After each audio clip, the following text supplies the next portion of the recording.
ቂያማ አትቆምም ገንዘብ በእናንተ መካከል በዝቶ እስከሚጎርፍ ድረስ حتى يهم رب المال من يقبل صدقته የገንዘብ ባለቤት ሰደቃውን የሚቀበለው አጥቶ እስከሚጨነቅ ድረስ ዓለም በሀብት የምትምነሸነሽበት ጊዜ ይመጣል ብለዋል ነብዩ ሰለላሁ ዐለይሂ ወሰለም ተናግረዋል። አንድ የሙስሊም አካባቢ ላይ አንድ ሰው ታሞ ሐኪም ቤት ይሄዳል። ሐኪም ቤት ሲሄድ ከጣቱ ጀምሮ እስከ ላይ ድረስ የተንጠለጠሉ የህርዝ አይነቶች ነበሩትና ሐኪሙ ለማየትና ደሙን ለመለካት ሲጨርቅህን ሰቅስቅ ይለዋል። ሰቅሰቅ ሲያረግ ከውስጥ የነበረው ነገር ይጋለጣል። ይሄን ፍታው ይለዋል። አይ ይሄን ከፈታሁማ እሞታለሁ አለዋል። ይሄን ከፈታሁኝ እሞታለሁ። ገመድ ስለፈታ ትሞታለህ። لا تزال أمتي بخير ما لم يفش فيهم ولد الزنا የኔ ኡመት ኸይር አይርቃቸውም የዝሙት ልጆች በውስጣቸው እስካል በዙ ድረስ። ከኔ ኡመት ውስጥ ኸምር የሚጠጡ ያለ ስሟ ስም የሚያወጡላት ይመጣሉ። እነኛ ሰዎች ኸምርን ሲጠጡ በአናቶቻቸው ላይ ደግሞ ሙዚቃ ይዘፈንላቸዋል። በጣም የሚገርም አገላለጽ ነው። ከራስ በላይ ሙዚቃ እንዴት አርጎ ነበር የሚሆነው በዚያን ዘመን? የዛን ዘመን ዘፋኞች ካሉ ፊት ለፊት ቀርበው መዝፈን እንጂ እንደዛሬው በቴፕ ተቀርጾ ወይም በሬዲዮ ወይም ግድግዳ ላይ በሚሰቀሉ ቲቪዎች አማካኝነት አይተላለፍም ነበር። ዛሬ ግን የትኛውም ሻይ ቤት፣ ምግብ ቤት፣ መጠጥ ቤት፣ መኪና፣ አውሮፕላን የትኛውም መጓጓዣ ውስጥ ሙዚቃ ከላይ ወደ ታች መንቆርቆሩ የተለመደ ሆኖ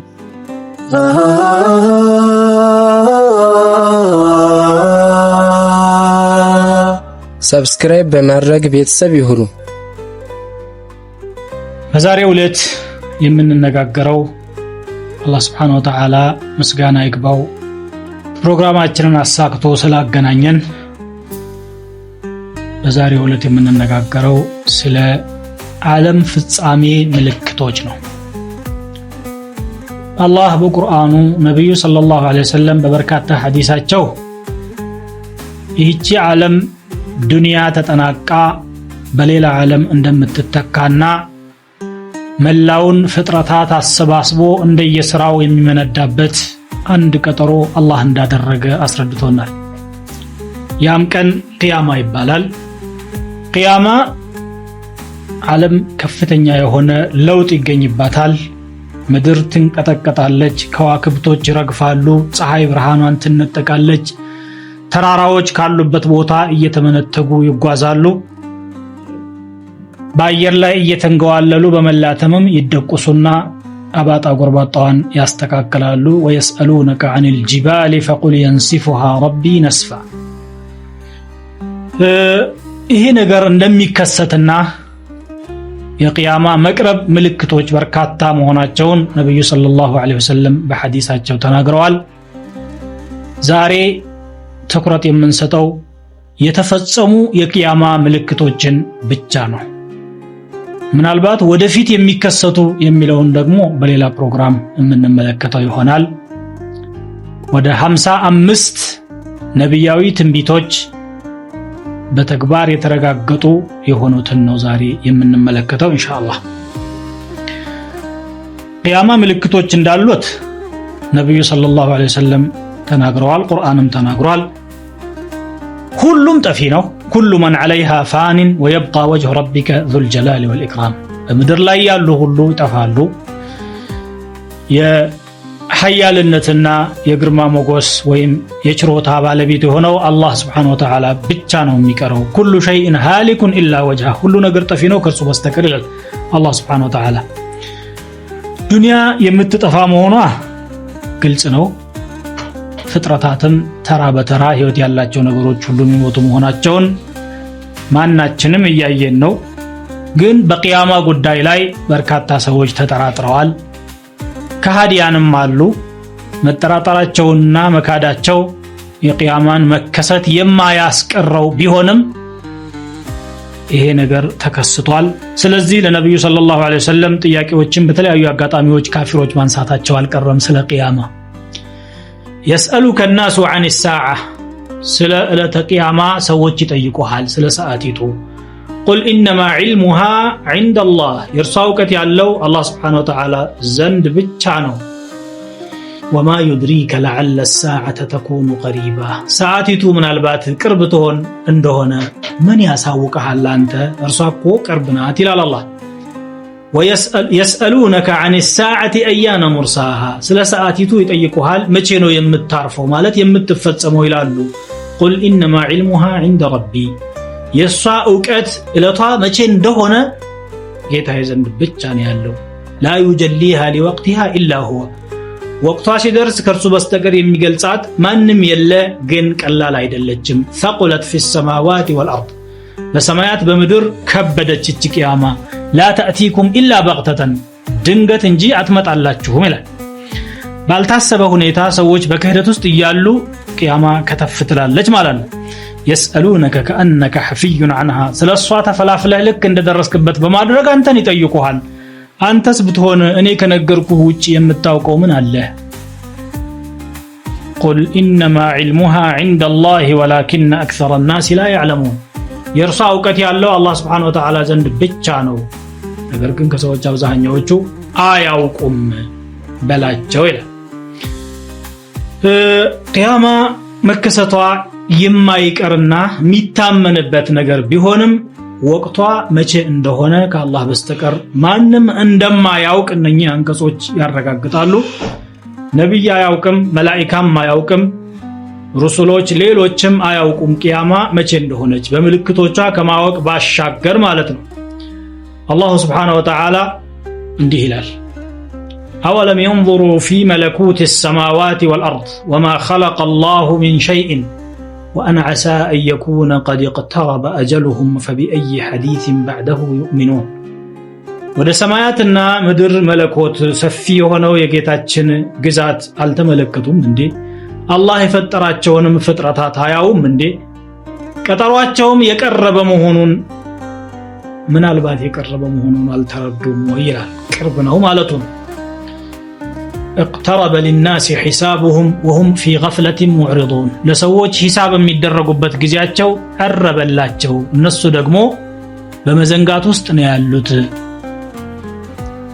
ከዚህ ነገርም ችላ ያሉና ያፈነገጡ ናቸው ይላል اقتربت الساعة وانشق القمر ሰዓቲቱ ቀረበች ጨረቃም ተሰነጠቀ أتى أمر الله فلا تستعجلوا የጌታ ትእዛዙ ወይም ውሳኔው እነሆ መጣ አትቻኮሉበት ሱብሃነሁ ወተዓላ عما يشركون ጥራት ለሱ ይገባዋል ከሃዲያን ከሚያሻርኩት ሁሉ የላቀ ነው እሱ إنهم يرونه بعيدا እነሱ ሩቅ ነው ብለው ያስቡታል ቂያማን ونراه قريبا እኛ ቅርብ መሆኑን ነው የምናውቀው ይላል رب العالمين የቂያማ ቅርብነት በዚህ መልኩ ሲገለጽ የቂያማ ምልክቶችም እየተከሰቱ መምጣታቸውን ቁርአን ራሱ ተናግሯል فهل ينظرون إلا الساعة أن تأتيهم ለመሆኑ ሰዓቲቱ ለነሱ መምጣቷን ካልሆነ ሌላ ምን የሚጠብቁት ነገር አለ فقد جاء أشراطها እነሆ ምልክቶቿ መጡ አለ የቂያማ ምልክቶችን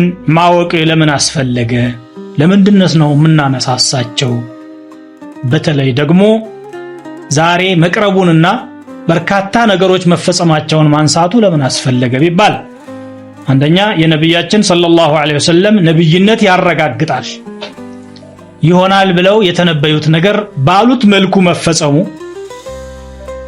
የዘነጉ ቀልቦችን ያነቃል የረሱትን ያስታውሳል ወንጀለኞችም ተውባ እንዲያደርጉ ሰበብ ይሆናል ከሃዲያንም ክህደታቸው ከንቱ መሆኑንና የነብዩ ሰለላሁ ዐለይሂ ወሰለም ነብይነት ግን ሐቅ መሆኑን ስለሚያረጋግጥ ኢማን ያዳብራልና ነው ይሄንን የምናነሳሳው ሙእሚኖች ምልክቶቹ ዛሬ ተከሰቱም አልተከሰቱ ቂያማ መቆሟን ቅንጣት ያህል አይጠራጠሩም ለምንድነው ትቆማለች እየተባለ ዛሬ የማትፈጸመው የሚል ጥያቄ የሚያነሱት ከሃዲያን ናቸው يستعجل بها الذين لا يؤمنون بها እነዛ የማያምኑባት ይጣደፉላታል والذين آمنوا مشفقون منها እነዛ ያመኑ ሰዎች ግን ከርሷ በስጋት ውስጥና በፍርሃት ውስጥ ነው የሚገኙት ይላል رب العالمين ألا ويعلمون أنها الحق ألا إن الذين يمارون في الساعة لفي ضلال بعيد እውነት መሆኗንም ምእመናን ያውቃሉ እነኛ በሰዓቲቱ የሚጠራጠሩ ሰዎች እጅጉን የራቀ በሆነ ጥመት ውስጥ ይገኛሉ አለ ምእመናን ተዘጋጅተውላት እየሰሩ ነው ያሉት አላህ Subhanahu Wa Ta'ala በመፍራታቸው የተነሳ الذين يخشون ربهم بالغيب وهم من الساعة مشفقون ጌታቸውን በሩቅ የሚፈሩትና ከሰዓቲቱም በስጋት ላይ ያሉ ናቸው ብሎ እንደሚገልጸው ማለት ነው ነብዩ ሰለላሁ ዐለይሂ ወሰለም በሐዲሳቸው ደግሞ ቂያማ የምትቆመው ጁምዓ ቀን መሆኑን ተናግረዋል ያ ጁምዓ ግን በየትኛው አመት ከስንት ጊዜ በኋላ እንደሆነ ለማወቅ አይቻልም في صحيح مسلم من حديث أبي هريرة عن النبي صلى الله عليه وسلم أنه قال خير يوم طلعت عليه الشمس يوم الجمعة ፀሐይ ከወጣችባቸው ቀናቶች ሁሉ በላጩ የጁምዓ ቀን ነው فيه خلق آدم በዚያ ዕለት አደም ተፈጠረ وفيه أدخل الجنة ወደ ጀነትም የገባው በዚያው በጁምዓ ቀን ነው وفيه أخرج منها ከጀነት ወደ ምድር እንዲወጣ የተደረገውም በዚያ ዕለት ነው ولا تقوم الساعة إلا يوم الجمعة ሰዓቲቱ ደግሞ ከጁምዓ ቀን ውጪ አትቆምም አሉ ነብዩ ሰለላሁ ዐለይሂ ወሰለም በሌላ ሪዋያ ደግሞ ኢማሙ አህመድና ማሊክ ባወሩት ከአቡ ሁረይራ ነው وفيه تقوم الساعة በጁምዓ ቀን ቂያማ ትቆማለች ካሉ በኋላ وما من دابة إلا وهي مصيخة يوم الجمعة እያንዳንዷ በመድር ላይ ተንቀሳቃሽ የሆነች እንስሳ የጁምዓ ዕለት በስጋት ትጠብቃለች ታዳምጣለች من حين تصبح حتى تطلع الشمس ከነጋ ጊዜ ጀምሮ ፀሐይ حتى እስከምትወጣ ድረስ إلا الجن والإنس ይህንን ቁብ የሌላቸው ጂኖችና ሰዎች ብቻ ናቸው ሌሎች እንስሳቶች እንኳን ጁምዓ ቀን ሲመጣ ምናልባት ቂያማ የሚቆመው ዛሬ ይሆን በሚል በስጋት ይተባበቃሉ شفقا من الساعة ከቂያማ ከመስጋታቸው የተነሳ ብለዋል ነብዩ ሰለላሁ ዐለይሂ ወሰለም የቂያማ ምልክቶች በጣም በርካታ ናቸው ከነዚያ መካከል እንግዲህ ሰዎች ከኸይር መዘንጋታቸው መሆኑን ቁርአን ራሱ ገልጿል اقترب للناس حسابهم وهم في غفلة معرضون ሂሳብ የሚደረጉበት ጊዜ ለሰዎች ቀረበላቸው እነሱ ግን በመዘንጋት ውስጥ ናቸው ያሉት ከጌታም ፍቃድ ያፈነገጡ ናቸው ይላል አብዱላህ ኢብኑ መስዑድ ረዲየላሁ ዐንሁ እንደተናገሩትና ሐኪም እንደዘገቡት ደግሞ መውቁፈን እንዲህ ብለዋል اقتربت الساعة ولا يزداد الناس على الدنيا إلا حرصا ولا يزدادون من الله إلا بعدا ሰዓቲቱ ቀረበች ነገር ግን ሰዎች በዱንያ ላይ ስስትን እንጂ አይጨምሩም ከአላህ ደግሞ መራቅን እንጂ አይጨምሩም ማለት ማዕሲያን እየጨመሩ ይሄዳሉ ለማለት ነው በሐዲስ የተገለጹ የቂያማ ምልክቶች ዑለማዎች ይከፋፈሏቸዋል ከክስተታቸው አቋያ የተከሰቱና የተፈጸሙ ብሎ የሚከፈል አንድ ምድብ አለ የዓላማቱን ظهرت وانقضت ነብዩ ሰለላሁ ዐለይሂ ወሰለም መላካቸው መሞታቸውና የመሳሰሉ ነገሮችን ይመስል እንደገና ደግሞ እየተከሰቱ ያሉ በየዕለቱ የምናያቸው የቂያማ ምልክቶች አሉ ዚና መስፋፋት ኸምር መብዛት ሪባ መስፋፋትን ይመስል ሶስተኛው ደግሞ እስከዛሬ ያልተከሰተና ቂያማ ጫፍ ላይ ሲደርስ የሚከሰቱ አሉ ደጃል መዝለቁ ዒሳ መውረዳቸው ይመስል ማለት ነው እናም የቂያማ ምልክቶች ከግዝፈታቸውና ከቅለታቸው አኳያ ደግሞ ለሁለት ይከፍሏቸዋል ዑለማዎች ዓላማቱን ኩብራ ትላልቅ ምልክቶች የተባሉ አሉ ዓላማቱን ሱግራ ትናንሽ ምልክቶች የተባሉ ደግሞ አሉ ትላልቅ የተባሉት ደጃል መውጣቱ መህዲ መዝለቁ ከምድር የምትወጣ እንስሳ ሰዎችን የምታናግር ብሎ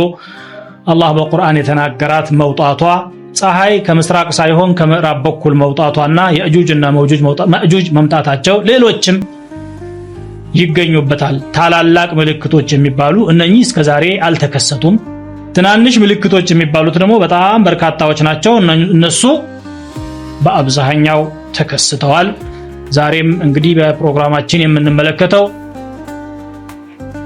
55 የቂያማ ምልክቶች የተፈጸሙትን ነው ማለት ነው አንደኛው የነብዩ ሰለላሁ ዐለይሂ ወሰለም መላክ ራሱ ነው ነብዩ ሰለላሁ ዐለይሂ ወሰለም ለሳቸውና በቂያማ መካከል ሌላ ነብይ የለም የመጨረሻው ነብይ ናቸው ይህን አስመልክቶ ቡኻሪና ሙስሊም በዘገቡት ረሱል ሰለላሁ ዐለይሂ ወሰለም እንዲህ ብለዋል። عن أنس بن مالك عن النبي صلى الله عليه وسلم قال بعثت أنا والساعة كهاتين أنينا قياما عندنا ሁለት ጣቶች በመሆን ነው የተላክነው እኔ ለቂያማ ያለኝ ቅድመት ይህቺ አመልካች ጣት ከረጅሟ ጣት ያላትን ርቀት ያህል ነው ለቂያማ ጫፍ ላይ ነው የተላኩት ለማለት ነው የሳቸው መላክ አንዱ የቂያማ ምልክት ነው እንደገና ደግሞ የጨረቃ መሰንጠቅ ጨረቃ ለሁለት ተከፍላ ቁረይሾች ከነብዩ ሰለላሁ ዐለይሂ ወሰለም ጋራ እሳት አገባ ላይ በነበሩበት ሰዓት ምድር ወርዳ አይተዋታል ግማሽ አካሏ ማለት ነው ይሄ በቁርአንም ተነግሯል اقتربت الساعه وانشق القمر ሰዓቲቱ ቀረበች ጨረቃም ተከፈለች ብሎ በቁርአን ሱረቱል ቀመር ላይ እንደሚናገረው ማለት ነው ይሄ ደግሞ ጨረቃ ለሁለት ተሰንጥቃ እንደገና መልሳ የተያያዘች መሆኗ በዛሬው የስነ ፈለክ ሊቃውንቶችም እየታመነበትና ጨረቃ ላይ ፈርሶ የመግጠም ምልክት ይታያል እያሉ ነው ያሉት طبق ما اخبر به القرآن ቁርአን በተናገረው መሰረት በትክክል መፈጸሙን ለካሃዲያን እንኳን በማያሻማ መልኩ የሚያሳምን ነገር እያዩ ነው ያሉት ማለት ነው ሶስተኛው የረሱል ሰለላሁ ዐለይሂ ወሰለም መሞት ነው ይሄም የቂያማ ምልክት መሆኑ በሐዲስ ተነግሯል እሳቸው ትሞታለህ ተብሎ ተነግሯቸዋል ኢነከ መይቱን ወኢነሁም መይቱን አንተም ትሞታለህ እነሱም ይሞታሉ የማይሞት ረብ العالمين ብቻ ነው وما جعلنا لبشر من قبلك الخلد ካንተ በፊት ለሰው ልጅ ዘላለማዊነትን አላደረግንም ይላል ረሱል ሰለላሁ ዐለይሂ ወሰለም መሞታቸው በኡማቸው ላይ ከተከሰቱ ታላላቅ አደጋዎች መካከል ግንባር ቀደሙን የሚይዝ ነው كما روى الإمام ابن ماجه رحمه الله عن عائشة رضي الله عنها أن النبي صلى الله عليه وسلم قال يا أيها الناس أنت سووج هوي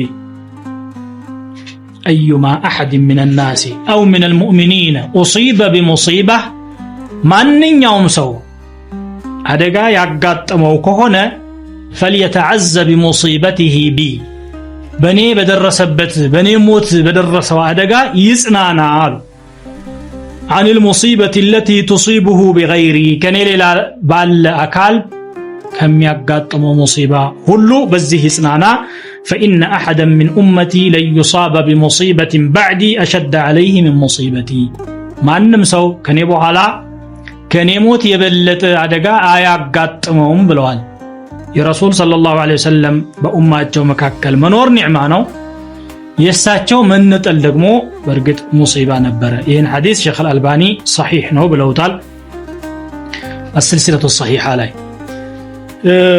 ለምንድነው ይሄ ትልቅ አደጋ ነው የተባለው ይሄ ነብዩ ሰለላሁ ዐለይሂ ወሰለም በኡማዎቻቸው መካከል መኖር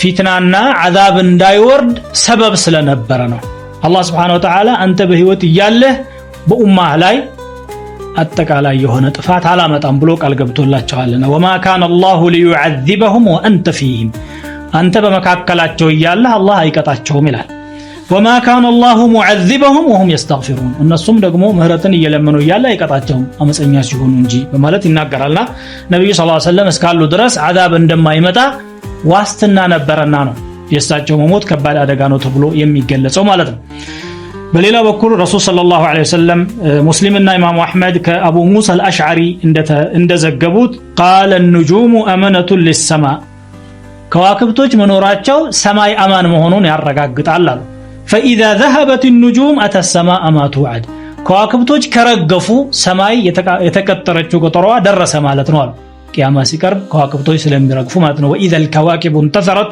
ብሎ በቁርአን እንደሚናገረው ከዋክብቶች ሲረግፉ በማለት وانا امنه لاصحابي እኔ ደግሞ ለሰሃቦቼ አማን ነኝ እኔ እስካለሁ ድረስ በሰሃቦቼ ላይ አደጋ አይደርስም فاذا ذهبت اتى اصحابي ما يوعدون እኔ ከተወገድኩኝና ከጠፋሁኝ ወይም ከሄድኩኝ ሰሃቦቼ የተቀጠሩት ነገር መጣባቸው ማለት ነው አሉ واصحابي امنه لامتي የኔ አስሐቦች ደግሞ ለኡማዬ አማን ይሆናሉ መኖራቸው ለነሱ ኸይር ነው ሱሐቦች ይያሉ ክፉ ነገር ስለማይመጣባቸው فاذا ذهب اصحابي اتى امتي ما يوعدون ሱሐቦች ከሄዱ ኡማዎቼ ደረሰባቸው የተቀጠሩት ቀጠሮ ማለት ነው ብለዋል ረሱል ሰለላሁ ዐለይሂ ወሰለም መሞታቸውም ተፈጽሟል ሌላው በይቱል መቅደስ ይከፈታል ብለው ነበር ነብዩ ሰለላሁ ዐለይሂ ወሰለም ነብዩ መዲና ያሉ እንኳንስ ሻም ሀገር ሄደው ፍልስጤም ያለውን ኢየሩሳሌም ቤተል መቅደስ እንዲከፍቱ ቀርቶ በመዲና ዙሪያ ያሉ አገሮች እንኳን ብዙ ችግር ላይ በነበሩበት ሰዓት ሙሉ ለሙሉ አረቢያ በሳቸው ቁጥጥር ባልሆነችበት ሰዓት ቤተል መቅደስ ይከፈታል ብለው ተናገሩ እንደውም ቅርብ ጊዜ አሉ እንዳሉትም ከሂጅራ በ16ኛው አመት ነብዩ ሰለላሁ ዐለይሂ ወሰለም ከዚህ ዓለም ተነጥለው በ6 አመት አካባቢ ቤተል መቅደስ በዑመር ኢብኑ ኸጣብ ዘመን ተከፈተ ማለት ነው ዑመር ኢብኑ ኸጣብ ቤተል መቅደስን ከፍተው መስጂዱንም ሰርተዋል ይሄም ተፈጽሟል ሌላው الموت الجماعي በጣም በርካታ ህዝብ በአንድ ጊዜ የሚያልቅበት ወባና ወረርሽኝ ይፈጠራል አሉ ረሱል ሰለላሁ ዐለይሂ ወሰለም ይሄም ደግሞ ابن حجر العسقلاني رضي الله عنه እንዳሉት አምዋስ የሚባል ቦታ ላይ በፍልስጤም አካባቢ ከሂጅራ በ18ኛው አመት በጣም በርካታ የሆኑ ህዝቦች አልቀዋል ይላሉ ابن حجر في خلافة عمر بن الخطاب ከ25000 በላይ ሰዎች ማከላቸው በርካታ ሱሐቦች ያሉበት አንድ ጊዜ አልቀዋል ይሄ ጅማሬውን ነው የሚያሳየው እንጂ እንደዚህ ሰፊ እልቀት የሚፈጠርባቸው አጋጣሚዎች ከዛን ጊዜ ጀምሮ በተለያየ ዓለም ክፍል ተከስተዋል ግማሹ በተፈጥሮ አደጋ ይሆናል ለምሳሌ የሱናሚ እልቀት ይመስል በኢንዶኔዥያ አካባቢ የተከሰተው እንደገና በአሜሪካ አካባቢ በዝናብ በዶፍ ዝናብ በተለያየ አጋጣሚ የሚፈጠርበት እልቂቶችን በሚዲያ ሰምተናል አይተናል በባንግላዴሽ የሚከሰተውን አይተናል በተለያዩ ዓለም አቅጣጫዎች ደግሞ በረሃብ ሰበብ ሰፊ የሆነ እልቂት ይፈጠራል በሺዎች ወይም በመቶ ሺዎች የሚቆጠሩ ህዝቦች የሚወድሙበትና የሚያልቁበት እንደገና ደግሞ በሰው ሰራሽ አደጋዎች በጦርነት ምክንያት በርካታ ከተሞች በርካታ ህዝቦች ህፃናት ሴቶች ወንዶች የሚረግፉበት ሁኔታ እየተመለከትን ያለነው እንደገና በሌላ በኩል ደግሞ በበሽታዎችም ራሱ ይሄው ዛሬ ዓለም አቀፍ ጭንቀት የሆነው HIV እንኳን ምን ያህል ህዝብ እያረገፈ እንደሆነ ግልጽ ነው ይሄ ከጥቂት ጊዜ በኋላ የምንመለስበት ይሆናል ሌላው ስድስተኛው ነብዩ ሰለላሁ ዐለይሂ ወሰለም የቂያማ ምልክት ብለው የተናገሩት የገንዘብ መስፋፋት ነው በጣም ገንዘብ ይበዛል ብለው ተናግረዋል ረሱል ሰለላሁ ዐለይሂ ወሰለም لا تقوم الساعة حتى يكثر فيكم المال فيفيض ቂያማት ቆምም ገንዘብ በእናንተ መካከል በዝቶ እስከሚ ጎርፍ ድረስ حتى يهم رب المال من يقبل صدقته የገንዘብ ባለቤት ሰደቃውን የሚቀበለው አጥቶ እስከሚጨነቅ ድረስ ዓለም በሀብት የምትምነሸነሽበት ጊዜ ይመጣል ብለዋል ነብዩ ሰለላሁ ዐለይሂ ወሰለም ተናግረዋል ويعرض وحتى يعرضه فيقول الذي يعرضه عليه لا أرب لي فيه በየመንደሩ እየዞረ ድሃዎችን ፍለጋ ድሃ ነው ብሎ ለሚያስበው ካስቲችን ገንዘብ ተቀበለኝ ሰደቃ ብሎ ሲሰጠው አይ ዛሬ እንኳን ገንዘብ አልፈልግም ትላንት ነበር የቸገረኝ አሁን አግኝቻለሁኝ ራሴን እችላለሁ እያለ ማይቀበልበት ጊዜ ይመጣል ብለው ተናግረዋል በሌላም ሐዲስ ይሄኛው ሐዲስ ቡኻሪና ሙስሊም ዘግበውታል ቀጣዩ ሐዲስ ደግሞ عن أبي موسى الأشعري رضي الله عنه عن النبي صلى الله عليه وسلم قال لا يأتين على الناس زمان يطوف فيه الرجل بالصدقة من الذهب عند زمن يمطال ወደፊት አንድ ባለ ገንዘብ ወርቁን ይዞ መንደር ለመንደር የሚቀበለው ፍለጋ የሚዞርበት ጊዜ ثم لا يجد احدا ياخذه አንድ እንኳን የሚቀበለው ማያገኝበት ጊዜ ይመጣል ይላል ይሄ ግማሾቹ ዑለማዎች ተከስቷል በዑመር ኢብኑ አብዱል አዚዝ ዘመን የተከሰተው ብለዋል روى يعقوب بن سفيان من طريق عمر بن أسيد قال لا والله ما مات عمر بن عبد العزيز حتى جعل الرجل يأتينا بالمال العظيم عمر بن عبد العزيز على موتم عند سو ገንዘብ ይዞ መጥቶ ሲያበቃ اجعلوا هذا في من ترون ይሄንን ገንዘቤን ለመሰላችሁ ስጡ እስካለን ድረስ ይዞ ይመጣና ስጡ ይለናል ያንን ገንዘብ የምንሰጠው ሰው ፍለጋ ቁጭ አድርገነው እንጠብቃለን በየጊዜው ደሃ ይገኛል ብለን ስንጠብቅ የሚቀበለን አተን ለባለቤቱ እንመልሰዋለን ባለቤቱ ይመጣና ያን ገንዘብ ሰጣችሁልኝ ወይ ብሎ ሲጠይቀን አይ አልሰጠንም የሚቀበል አላገኘንም እንለዋለን አይ እኔ አግኝቻለሁ ብሎ ወስዶት ይሄዳል ወስዶት ደግሞ አገኘሁ ወዳለው ደሃ ሲሄድ አይ እኔ በቅቶኛል አልፈልግም የሚልበት ጊዜ አሳልፈናል ይላል قد اغنى عمر بن عبد العزيز الناس ይሄንን እንግዲህ ተከሰቷል ብለው ተናግረዋል ابن حجر العسقلاني رحمه الله عليه قال اسناده جيد በዑስማን ዘመን የተከሰተው ፈትህ ነው ብለው የፈሰሩም አሉ ሌላው ደግሞ ይሄ የሚከሰተው አሁን ሳይሆን በመህዲ المنتظر ዘመን ነው ገና አልተከሰተም መህዲ ሲመጣ የዛን ጊዜ ነው ويفيض المال فيضا ብለው ተናግረዋል ነብዩ ሰለላሁ ዐለይሂ ወሰለም በመህዲ ዘመንና ያ ነው ብለው የተናገሩ ዑለማዎች አሉ በከፊል ተፈጽሟል ማለት እንችላለን በከፊል ደግሞ ገና ይከሰታል ማለት ነው ሌላው ነብዩ ሰለላሁ ዐለይሂ ወሰለም የተናገሩት እያንዳንዱ የሙስሊም ቤት ውስጥ የሚገባ ፊትና ይመጣል እያንዳንዱ የሙስሊም ቤት ውስጥ የሚገባ ፊትና ማለት ምንድነው በሚለው ዑለማዎች ብዙ ሐሳብ ሰጥተዋል ቀደምት ዑለማዎች እንደ ኢብኑ ሐጀር አልአስቀላኒ ይሄ የጀመረው በዑስማን መገደል ነው አሉ ኸሊፋው ዑስማን ሙስሊሞችን በትክክል እየመሩ ያሉ ጥቂት ሽፍታዎች ተነስተው መዲናን በወረሩበትና እሳቸውን በገደሉበት ጊዜ በሙስሊሞች መካከል ከባድ ፊትና ተፈጥሮ እያንዳንዱ ቤት ውስጥ ችግር የገባበት ወቅት ነበረ ፍጅትና መተላለቅም ተፈጥሯልና እያንዳንዱ ቤት ይገባል የተባለው ፊትና ይሄ ነው ይላሉ ከዚያ ወዲህ የተታር ህዝቦች የሞንጎሊያ ህዝቦች ወደ ሙስሊሙ ዓለም መተው ወራራ ባደረጉበትና በርካታ ህዝብ በጨፈጨፉበት ጊዜ የተከሰተው ነው ያሉም አሉ ከዚያ ወዲህ ደግሞ የቅኝ ገዢዎች ወራራ እያንዳንዱ ሙስሊም ሀገር ላይ ተከስቷል በርካታ ህዝቦችን ጨፍጭፈዋል ህዝብ ከመጨፍጨፍ ባሻገር ደግሞ የፈጠሩት የስነ ምግባር ብክለት የዲን መዳከም የስነ ምግባር መበላሸት የአቂዳ መበላሸት በዚያ ሰበብ ተፈጥሯል በእኛ ዘመን ደግሞ እያንዳንዱ ቤት ውስጥ የገባ ፊትና ብለን ልንለው የምንችለው በርካታ ነገር አለ ለምሳሌ ቴሌቪዥንን እንደ ምሳሌ ልንወስድ እንችላለን እያንዳንዱ ሰው ቤት ገብቷል ግን በገባበት ቤት ሁሉ ፈሳድን እያስተማረ ነው ያለው በጣም ጥቂት ቻናሎች ብቻ ካልሆነ በስተቀር ጥሩ ነገር የሚያስተምሩት አብዛኛው መጥፎ ነው የሚያስተምረው ዝሙት ብልግና መጥፎ ነገር ግድያ እንዲህ አይነት ነገሮች እንዲህ አይነት ፊልሞችን ነው የሚያሳዩት ኢንተርኔት አለ በየጓዳው የገባ በየኪሱ ሰዎች እየተሸከሙ የሚሄዱባቸው ላፕቶፖችና ሞባይሎች ይሄንን ይሰራሉ ሌሎችም እንግዲህ በዘመናችን እያንዳንዱ ቤት የገቡ ፊትናዎች አሉ ተከስቷል ማለት እንችላለን ከዚህም ውጪ ደግሞ አላህ የሚፈጥረውን አላህ Subhanahu Wa Ta'ala ብቻ ነው የሚያውቀው በዚህ አንገድበውም የነብዩ ሰለላሁ ዐለይሂ ወሰለም ትንቢት ማለት ነው እነኚህን አሁን የተጠቀስኳቸውን 7 ዓላማዎች ወይም ምልክቶች ግማሾቹን ማስረጃቸውን አቅርቤያለሁ ግን ስድስቱን በአጠቃላይ ነብዩ ሰለላሁ ዐለይሂ ወሰለም በአንድ ሐዲስ የተናገሩበት ስላለ ያንን ላንሳ جاء في الصحيحين من حديث عوف بن مالك رضي الله عنه قال أتيت النبي صلى الله عليه وسلم في غزوة تبوك نبياتنا صلى الله عليه وسلم يتبوك زمچا እለት አጠገባቸው ሄድኳል وهو في قبة من أدم كقدا يتسرى ድንኳን ውስጥ ተቀምጠው ነበር እሳቸው اعدد 6 ነገር ቁጥር አሉኝ አለ ነብዩ ሰለላሁ ዐለይሂ ወሰለም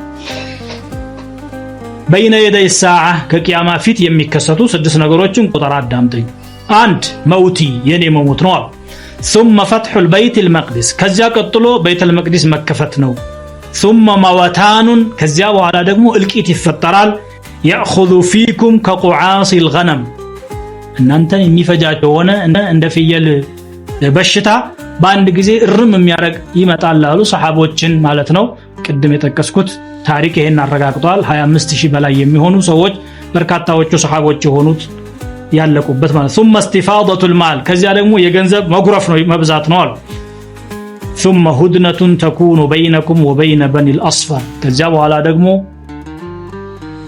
ጊዜያዊ የሆነ ሰላም በእናንተና በነጮች መካከል ይፈጠራል አሉ ምናልባት የዛሬው ሊሆን ይችላል በተባበሩት መንግስታትና በሌላው ዓለም መካከል ሰላም የሚመስል ነገር ተፈጽሟል አብዛኛው ምዕራቦቹ ናቸው እሱን እየመሩ ያሉትና በእናንተ መካከል ሰላም ይፈጠራል ያሉት ይሄንን ነው ثم فيغدرون ከዛ በኋላ ይከዳሉ ስምምነቱን እነሱ ያፈርሱና فيأتون تحت 80 غاية ከ80 ባንዲራ ስር ሆነው ተሰባስበው እናንተን ለመውረር ይመጣሉ ብለው ነብዩ ሰለላሁ ዐለይሂ ወሰለም ተናገሩ።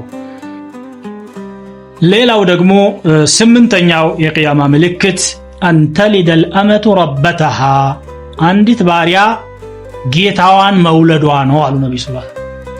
እናቲቱ ባሪያ ልጇ ግን የሷ ጌታ የሚሆንበት ይፈጠራል። ይሄ ማለት ምንድነው? وذلك كناية عن كثرة الفتوحات ሙስሊሞች ሰፊውን የዓለም ክፍል ይከፍቱትና በርካታ ዕቁባትን የማግኘት እድል ይኖራቸዋል። ከነኛ ልጆች ሰዎች ደግሞ ይወልዳሉ። የሚወለደው አባቱን ስለሚከተል እንደ ጌታ እንደ አለቃ ይቆጠራል ማለት ነው ብለው የፈሰሩ ዑለማዎች አሉ። ሌላው ደግሞ ልጅ ለናቱ ጨካኝ ከመሆኑ የተነሳ አኺረት ዘማን ወደ ቂያማ አካባቢ እናቱን እንደ ባሪያ አድርጎ የሚመለከትበት ሁኔታ ይፈጠራል። ዛሬ ይሄ ተፈጥሯል ቢባል ምንም ስህተት አይደለም። ምክንያቱም በርካታ ሰዎች የእናት ሐቅ ምን እንደሆነ ሳያውቁ እናቶቻቸውን እንደ አሽከር የሚመለከቱ፣ አንዳንድ ጊዜም ለመስማት በሚዘገንን መልኩ እናቶቻቸውን የሚሰድቡ የሚገርፉም መፈጠራቸው አልቀረምና ማለት ነው። ነብዩ ሰለላሁ ዐለይሂ ወሰለም ተናግረው የነበሩት እናት የጀነት ቁልፍ ናት፣ እናትን ታዘዙ ብሎ አላህ Subhanahu Wa Ta'ala በቁርአኑ አዟል። ነብዩ ሰለላሁ ዐለይሂ ወሰለም 3/4 መብት የእናት ነው፣ 1/4 የአባት ነው ብሎ እስከ መናገር የደረሰ ክብሯን ከፍ የሚያደርግ የቁርአንና የሐዲስ አስተምህሮት አለ። ይሄን ግን ወደ ጎን በመተው እናቶችን ዝቅ አድርጎ የሚመለከቱበት ጊዜ ይፈጠራል ብለው ነብዩ ሰለላሁ ዐለይሂ ወሰለም ተናግረው ነበር። ይሄም ተፈጥሯል። ከዚህ የባሰ ደግሞ ሊፈጠር ይችል ይሆናል፣ አላሁ አዕለም። ዘጠነኛው የፎቆች መብዛት ነው። ይሄ በሚገርም ሁኔታ በዓለም በፍጥነት እየተከሰተ ያለ ነገር ነው። ምናልባት ወደኛ ሀገር ዘግየት ብሎ የገባ ነው ቢባልም ሌላው ሀገር ውሎ አድሯል። 20 30 40 100 ፎቆች በተከታታይ ወደ ላይ የሚገነቡባቸው አጋጣሚዎች ተፈጥረዋል። በአረቢያ ምድር ከ30 ዓመት በፊት ዘላኖች የነበሩ ከብት አርቢዎች ዛሬ የብዙ ፎቅ ባለቤቶችና ሚሊዮነሮች ሆነው ይስተዋላሉ። ምናልባት ለጉርሳቸው እንኳን የሚሸፍኑበት አጥተው ሐጅ የሚያደርጉ ሰዎችን መንገድ ላይ ጠብቀው እባካቸው ሰድቁን ብለው ይለምኑ የነበሩ ናቸው እነኚህ ሰዎች። ዛሬ ግን የት ደርሰዋል? እናም በሀብታቸው የተነሳ ሌላውን ክፍል በዝቅተኝነት የሚመለከቱበት ሁኔታ ነው የተፈጠረው። ነብዩ ሰለላሁ ዐለይሂ ወሰለም እንዲህ በማለት የገለጹት ማለት ነው። ሐዲሱ ጅብሪል የታወቀ ነው። ጅብሪል መጥቶ ነብያችንን ሰለላሁ ዐለይሂ ወሰለም በርካታ ጥያቄዎችን ጠይቋቸው ከዚያ መካከል ፈአኽብርኒ ዐን الساعة ስለ ቂያማ ንገረኝ እስቲ መቼ ነው የምትከሰተው ብሎ ጠየቃቸው። قال ما المسؤول عنها بأعلم من السائل ስለ ቂያማ ተጠያቂው ከጠያቂው የበለጠ የሚያውቀው ነገር የለም፣ እኔም አንተም እኩል ነን፣ ቂያማ መኖሯን እንጂ ቀጠሮዋ በዚህ ቀን ነው የሚለውን አናውቅም ብለው ሲመልሱለት እሺ እለቱን መናገር ካልቻሉ ምልክቶችን ቢነግሩኝ ይሳ فأخبرني عن أماراتها ስለ ቂያማ ምልክቶች አስረዱኝ አላቸው። قال أن تلد الأمة ربتها ባሪያ ጌታዋን መውለዷ ነው፣ አለቃዋን ትወልዳለች። وأن ترى الحفاة العراة العالة رعاء الشاء እርቃኖች ድሃዎችና የፍየል ጠባቂዎችን ማየትህ ነው። የተጣወሉነ ፊል ቡንያን በፎቆች ሲንደላቀቁና አንዱ ካንዱ የፎቁን ርዝማን እንደ መወዳደሪያ አድርጎ ሲይዘው ታያለህ። በፎቅ መንደላቀቅ ማለት አንድ የፎቁን ርዝማንና የክፍሎቹን ብዛት ማለት ነው፣ ወይ ደግሞ በጥራቱ የሚሰራባቸው ማቴሪያሎች እጅግ በጣም ዘመናዊ የተባሉ እየተባለ ውድድር ማድረግ ነው። ወይ ደግሞ በዲኮሬሽኑ በሚኖርበት ጌጣጌጥና በመስኮቶቹ በመስታወቶቹ በምኖቹ ሊሆን ይችላል። ወይ ደግሞ በፕላኑና በአቀማመጡ ይዘት ሰዎች የሚንደላቀቁበት ጥራት አለው፣ ዘመናዊ ነው፣ ወደር የለውም፣ ይሄን ያክል ብር ወጥቶበታል እያሉ የሚወዳደሩበት ዘመን ይመጣል ብለው ነው ሰለላሁ ዐለይሂ ወሰለም ተናግረው ነበር። በእኛ ሀገር ደረጃ እንኳን ትላንት ጫማ መግዣ የቸገራቸው የነበረ በ5 በ10 ዓመት እድሜ ውስጥ ደግሞ የብዙ ፎቆች ባለቤቶች ሆነው ይስተዋላል በየጊዜው እየተለወጠ ነው ያለው። ይሄ ለውጥ የቂያማ ምልክት መሆኑን ነብዩ ሰለላሁ ዐለይሂ ወሰለም ተናግረዋል። ሌላኛው ደግሞ የቂያማ ምልክት ብለው ያስቀምጡት ኃላፊነቶች ብቁ ላልሆኑ ሰዎች መሰጠት ነው። ይሄ 10ኛው ነው። 11ኛው ደግሞ አማናዎች አለመጠበቃቸው ነው። እነኚህን ሁለቱን ረሱሉ ሰለላሁ ዐለይሂ ወሰለም ቡኻሪ በዘገቡት በአንድ ሐዲስ አጠቃለው ተናግረዋል። روى البخاري عن أبي هريرة رضي الله عنه أن النبي صلى الله عليه وسلم قال إذا ضيعت الأمانة فانتظر الساعة قال كيف إضاعتها قال إذا وسد الأمر إلى غير أهله فانتظر الساعة أمانة ستراكسنا عندك ألا النجر ستقطر كايه قيامان تأبك عند صحابي تيقواتشو متى الساعة بلو تيقاتشو قياما مچنو ብሎ ሲጠይቃቸው ዝም ብለው ሌላ ጉዳይ ሲሰሩ ቆዩና ከጥቂት ቆይታ በኋላ በወህይ ተነገራቸው ይመስላል የታሊያ ጠያቂው ብለው አሁን ያነበብኩትን ሐዲስ ተናገሩ። አማና ክብደት ሳይሰጣትና እንደ ተራ ነገር ስትቆጠር ካስተዋልክ ቂያማን ጠብቅ ብለው ነገሩት ሰሃቢው። እንዴት ነው አማና እንደ ቀላል ነገር የሚቆጠረው አለ። እንግዲህ አማና በዛን ጊዜ በከባድ ይታይ ስለነበረ ማለት ነው። قال إذا وسد الأمر إلى غير أهله عند نجر بقات لليلو سو تسطو كايه ይሄው አማና ተበላሸ ማለት ይሄ ነው። ለህዝብ ታማኝ ያልሆነ ኃላፊነት የማይሰማው አላህን የማይፈራ ኡማውን መራለሁ ብሎ ይነሳል። ዲኑን የማያውቀው ጃሂል ዲን አስተምራለሁ ብሎ ይነሳል። ፈትዋ ሊያደርግ ይነሳል። በአጠቃላይ ብቻ አማና የሚባለው ነገር ተመናምኖ እየተስተዋለ ነው ያለው ባሁኑ ጊዜ ማለት ነው። ይሄንን ነው ነብዩ ሰለላሁ ዐለይሂ ወሰለም የቂያማ ምልክት ብለው ደግሞ የቆጠሩት። 11ኛ 12ኛና 13ኛ የዕልም መመናመን፣ የጀህል መስፋፋትና የግድያ መብዛት የቂያማ ምልክት ነው ብለው ነብዩ ሰለላሁ ዐለይሂ ወሰለም ተናግረዋል። روى البخاري عن عبد الله ابن مسعود وأبي موسى الأشعري رضي الله عنهما أنهما قال النبي صلى الله عليه وسلم إن بين يدي الساعة لأياما ينزل فيها الجهل ويرفع فيها العلم ويكثر فيها الهرج والهرج القتل أخرجه البخاري ومسلم بقيامنا بين مهكل عند مكسة نقروች አሉ። ጀህል ይወርዳል አሉ። ልክ እንደ ዝናብ በዓለም ላይ ጀህል ይስፋፋል። ዕውቀት ደግሞ ይነሳል፣ ይወገዳል። ግድያ ይበዛል። ሰዎች መካከል ፍጅት ይበዛል ብለው ነብዩ ሰለላሁ ዐለይሂ ወሰለም ተናገሩ። ዒልም ይጠፋል፣ ጀህል ይወርዳል ማለት የዲን ዒልም ይጠፋል ማለት ነው። ዓለማዊ ዒልሙ ላይ ሰዎች ዛሬ ከፍተኛ ትኩረት ሰጥተው እየለፉበት ነው ያሉት። ግን የዲን ዑለማዎች ቁጥራቸው እየተመናመነ ነው ያለው። ረሱል ሰለላሁ ዐለይሂ ወሰለም በሌላ ሐዲሳቸው እንደተናገሩት عن عبد الله بن عمرو بن العاص رضي الله عنهما قال سمعت رسول الله صلى الله عليه وسلم يقول إن الله لا يقبض العلم انتزاعا الله علم كسوች ልቦና እየመዘዘ አያሾልከውም ولكن يقبض العلم بقبض العلماء ነገር ግን ዒልምን የሚያጠፋው ዑለማዎችን በመጨረስ ነው። حتى إذا لم يبق عالما عند እንኳ ዓሊም እስከማ ያስቀር ድረስ ዑለማዎችን ይወስዳቸዋል አላህ።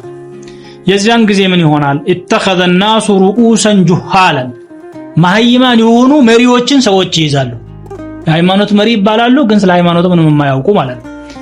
ፈሱኢሉ እነኛ ሰዎች ደግሞ ይጠየቃሉ። ቦታው ላይ ተቀምጠዋልና ኃላፊነት ቦታ ላይ ያሉ ስለሆኑ አዋቂ ይመስለዋል። ሌላው ደግሞ ከነሱ የባሰው ጃሂል ሲጠየቁ አናውቅም ማለትን ያፍራሉ። መድረኩ በእጃችን ነው እንዴት አናውቅም እንላለን በሚል ፈሱኢሉ ፈአፍተው بغير علم ያለ ዕውቀት ምላሽ ይሰጣሉ። فضلوا واضلوا ራሳቸውም ጠመው ሌላውንም ያጠማሉ አሉ ነብዩ ሰለላሁ ዐለይሂ ወሰለም። ይሄ ቡኻሪና ሙስሊም የዘገቡት ሐዲስ ነው። ዛሬ ሲሄ ተከስቷል ወይ ብንል አዎ በጣም ሰፊ የሆነው አገር ውስጥ ሰፊ ህዝብ ያለበት በርካታ ህዝብ ያለበት አካባቢ ውስጥ አንድ እንኳን ዓሊም ማግኘት የሚያቀጥበት አጋጣሚ አለ። ሸሪዓውን የሚያውቅ አቂዳውን የሚያውቅ በዲኑ ስነ ምግባር የታነጸ ዓሊም ይጠፋል።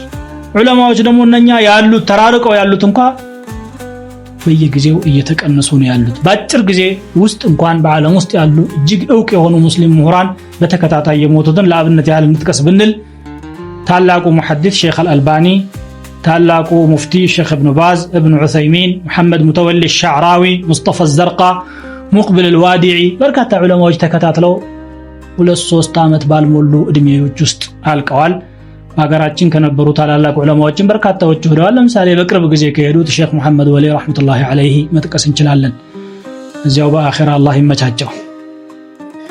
ኢማሙ ነወዊ ረህመቱላሂ ዐለይሂ ይህን ሐዲስ ሲያብራሩ ዒልም ይጠፋል ማለት ከልብ ይታበሳል ማለት አይደለም። ለይሰ መሕወሁ ምን ሱዱሪ ሑፋዚሂ የዕልም አዋቂዎቹ ይጠፉና በቦታቸው ደንቆሮዎች ተተክተው ግን ደንቆሮነታቸውን ሳያምኑ ራሳቸውን እንደ አዋቂ በመቁጠር በዲን ጉዳይ ላይ ተጠይቀው ምላሽ ይሰጣሉ አሉ።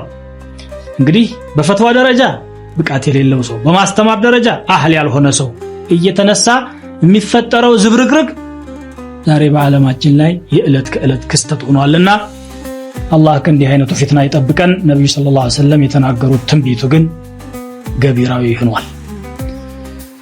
14ኛው ረሱል ሰለላሁ ዐለይሂ ወሰለም የቂያማ ምልክት ብለው የተናገሩት ሽርክ መስፋፋት ነው።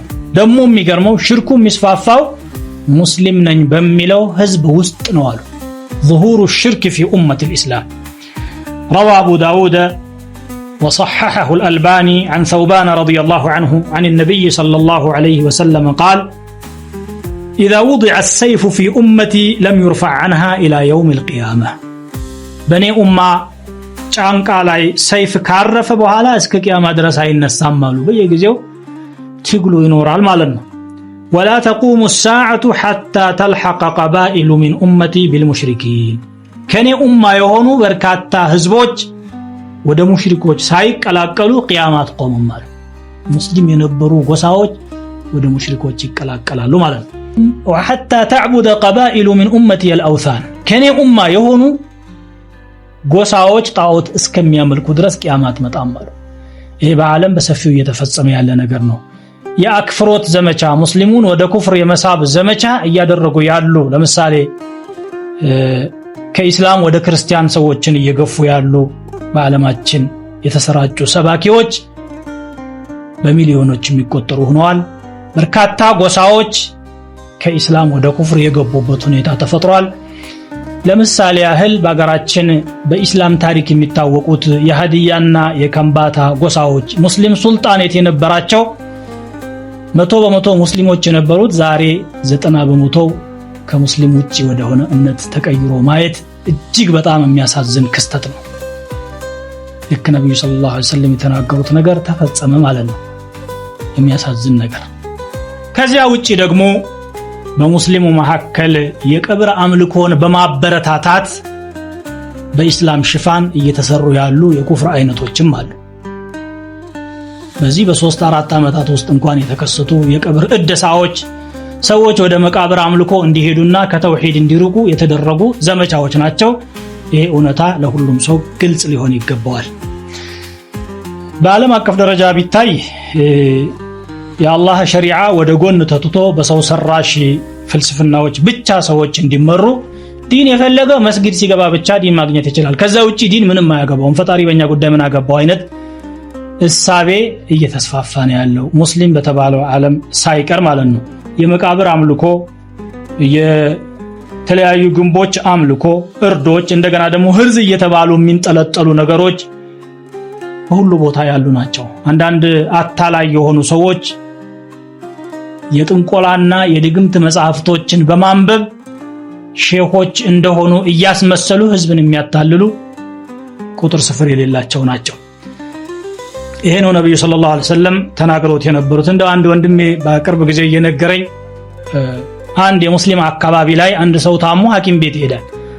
ሐኪም ቤት ሲሄድ ከጣቱ ጀምሮ እስከ ላይ ድረስ የተንጠለጠሉ የህርዝ አይነቶች ነበሩትና ሐኪሙ ለማየትና ደሙን ለመለካት ሲጨርቅህን ሰቅስቅ ይለዋል። ሰቅሰቅ ሲያረግ ከውስጥ የነበረው ነገር ይጋለጣል።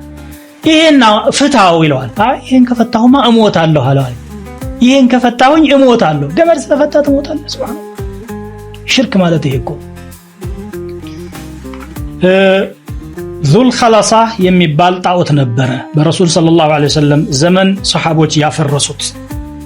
ዙል ኸለሳ እንዳድስ ይታደሳል ቂያማ ሲቀርባሉ ረሱል ሰለላሁ ዐለይሂ ወሰለም ላ ተቁሙ الساعة حتى تضطرب آليات نساء دوس على ذي الخلصة ዙል ኸለሳ የተባለው ጣዖት አጠገብ የደውስ ጎሳ ሴቶች ቂጦቻቸው ሳይፈጋፈጉ ቂያማ አትቆም ማለት ነው።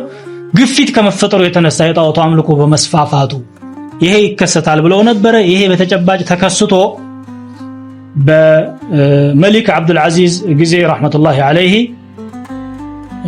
ያንን አፍርሰዋል። ከዛ በፊት በነበሩ ኡመራዎችም ሰበብ ፈርሷል።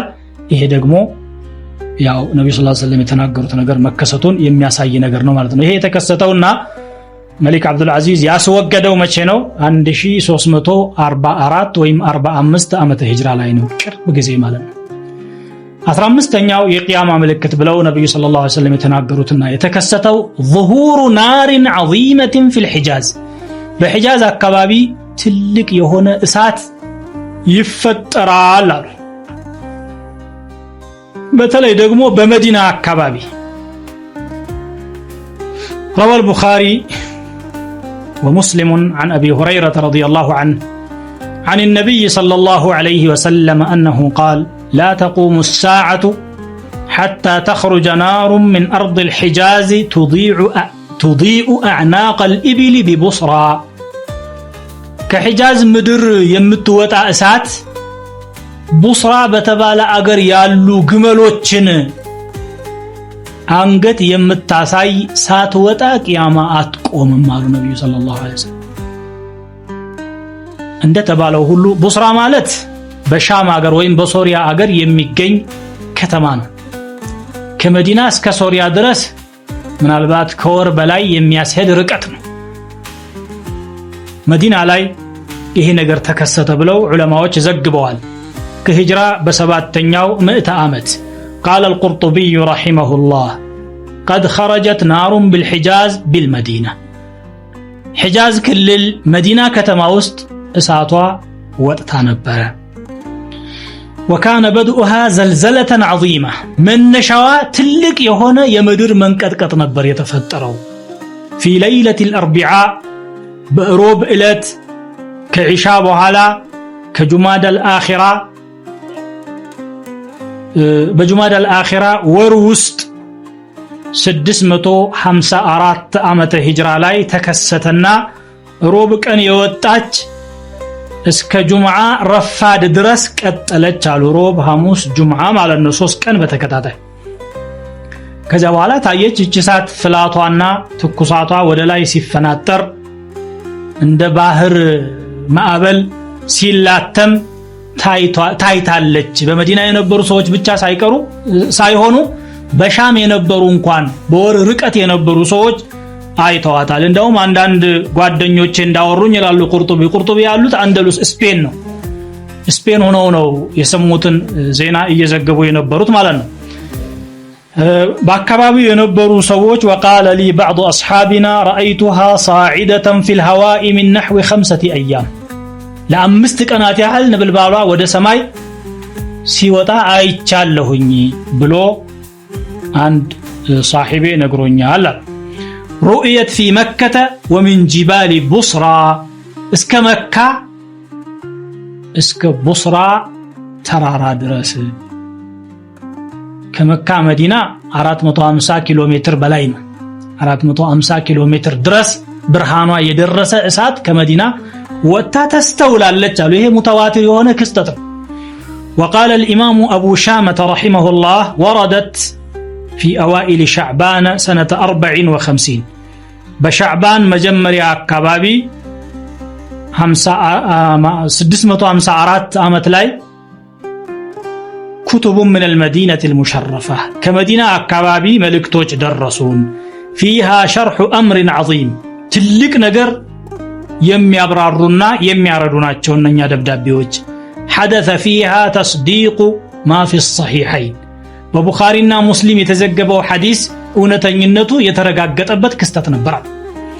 فذكر هذا الحديث كذا بالله هنا ያነበብኩትን ሐዲስ አቡ ሻማ ጠቀሱና فأخبرني من أثق به أنه بلغه أنه كتب بتيماء على ضوئها الكتب ተይማእ የሚባል ፍልስጤም አካባቢ የነበረ ክልል ላይ በዛች ብርሃን መጽሐፎች ሲጻፉ ነበረ እጅግ በጣም ግዙፍ የሆነ ክስተት ነው ይሄ قال النووي رحمه الله تواتر العلم بخروج هذه النار عند جميع أهل الشام ይችሳት መታየቷ የሻም ሀገሮች ህዝብ ሁሉ ዘንድ በትክክል የታወቀና በሰፊው የተወራ ነገር ነው ብለዋል 16ኛው ደግሞ የኸምር መጠጥ መስፋፋት ነው የአስካሪ መጠጦች መስፋፋትና ስማቸው መቀየር ነው ኸምር በሰፊው ይጠጣል ግን ኸምር ተብሎ አይጠራም ሌላ ስም ይሰጠዋል ግን እሱ ኸምር ነው عن أبي مالك الأشعري رضي الله عنه أنه سمع رسول الله صلى الله عليه وسلم ليشربن ناس من أمتي الخمر يسمونها بغير اسمها كان أمتي هونو هزبوش خمر تطالو ودفت جن يالا سموا سمياوت الله تعالى رواه أبو داود وصححه الألباني وروى ابن ماجه عن أبي أمامة بل لا رواية مدقمون نزهو أبو أمامة الباهلي كنبي صلى الله عليه وسلم باستلالفت قال رسول الله صلى الله عليه وسلم لا تذهب الليالي والأيام حتى تشرب فيها طائفة من أمتي الخمر يسمونها بغير اسمها كان أمة يهونو بدنوش خمر يتطو يالا سموا سمم يوطولات سايمتو بفيت ቀናቶችና ለሊቶች አያልፉም ይሄ ወደፊት መከሰቱ አይቀርም አሉ ነብዩ ሰለላሁ ዐለይሂ ወሰለም በርግጥም እንደተናገሩት ዛሬ ኸምር በጣም ተስፋፍቷል ድሮ ምናልባት በየቤቱ በየጓዳው በእንስራ በጋን ይሰራ የነበረው ኸምር ቀርቶ ዛሬ በትላልቅ ፋብሪካዎች ደረጃ ነው ኸምር እየተመረተ ያለው እጅግ በጣም ግዙፍ ፋብሪካዎች ሚሊዮኖችን በጀቶች የሚያንቀሳቅሱ ፋብሪካዎች ናቸው ኸምር እያመረቱ እያሰራጩ ያሉት መልኩ ስሙ ቋንቋው የተለያዩ ማምረቻ ዕቃዎቹ በጣም የተለያዩና በርካታ የሆኑ ነገሮች ናቸው ግን ይሄም ሆኖ ያለ ኸምር ብለው አይጠሯትም አስካሪ መጠጥ አይሏትም ምክንያቱም አስካሪ መጠጥ የሚለው ስያሜው ይጠላል ላለ ማለት ነው ይላሉ መንፈስ ማደሻ የሚያዝናና መጠጥ ይያሉ ጥሩ ስም ይሰጡታል المشروبات الروحيه ይሉታል ማለት ነው የደግሞ ሰውንም ለማሳሳት ታስቦ ነው መጥፎ ነገር አይደለም ጥሩ ነው ብሎ ለማሳየት ታስቦ በሌላ በኩል ደግሞ መጥፎ ስሙን ጥሎ መጥፎ ስራውን ብቻ ለመስራትም ታስቦ ይመስላል እንደውም አንዳንዶቹ ኸምር መጠጣት እኮ እንዲህን ያክል የተወገዘ ነገር አይደለም ትንሽ መንፈስን ያድሳል ያዝናናልም አምሩን ጠቢዒ ኖርማል ነገር ነው ምን ይሄን ያህል ታጠብቃላችሁ አይነት ነገርም የሚሉ አሉ የተለያዩ አስካሪ ነገሮችም ደግሞ ኸምር የሚል ስም ሳይሰጣቸው ሰዎች የሚወስዷቸው በርካታዎች አሉ በምግብ መልክ ሊሆን ይችላል በመጠጥ መልክ ሊሆን ይችላል በመርፌ መልክ ሊሆን ይችላል እጽ ሊሆን ይችላል አደንዛዥ እጽ ያ ሁሉ ኸምር የሚለው ያካትተዋል الخمر ما خامر العقل አምሮን የሚበውዝ ነገር ስለሆነ ኸምር ማለት ነው አምሮን የሚጎዳ እስከሆነ ድረስ ያው ነው ይሄ ደግሞ አላህ حرام ያደረገውን ነገር ምንም አይደለም ለመዝናናት ነው መንፈስን ለማደስ ነው በሚል መልኩ መፍቀድ ኩፍር ነው حرامን حلال ማድረግ كفر سلوهنا مالذن روى الإمام أحمد رحمه الله عن عبادة بن الصامت رضي الله عنه قال رسول الله صلى الله عليه وسلم لا يستحلن طائفة من أمتي الخمر كان أمتي هونو بدنوج خمر حلال ميادرقو يمتالو عند حلال ميتكموت باسم يسمونها إياه أدس سم يسطو قال الألباني إسناده جيد رجاله كلهم ثقات وروى مسلم في صحيحه عن أنس بن مالك رضي الله عنه قال رسول الله صلى الله عليه وسلم من أشراط الساعة أن يرفع العلم ويثبت الجهل ويشرب الخمر ويظهر الزنا كقيامة ملكتوج علم من نسات جهل مسفن خمر بسفي ومتتاتنا زنا مسفافاتنا وبلو تناقروال ስለዚህ 17ኛው ምልክት ደግሞ ከተፈጸሙትና እየተከሰቱ ካሉት የዝሙት መስፋፋት ነው ዝሙት መስፋፋቱ ምክንያቱና መንስኤው ሰዎች ከስነ ምግባር ነፃ የራቁ መሆናቸውና በአኽላቅ የታነጹ አለመሆናቸው ዲን ከውስጣቸው መመንመኑ ጀህል መስፋፋቱና ዕውቀት መጥፋቱ ነው ለዚና መስፋፋት ሰበብ የሚሆነው። ዚና ምን ያህል አደገኛ እንደሆነ ባለማወቅና እንደ ተራ ነገር በመቁጠር በሰፊው ይፈጸማል።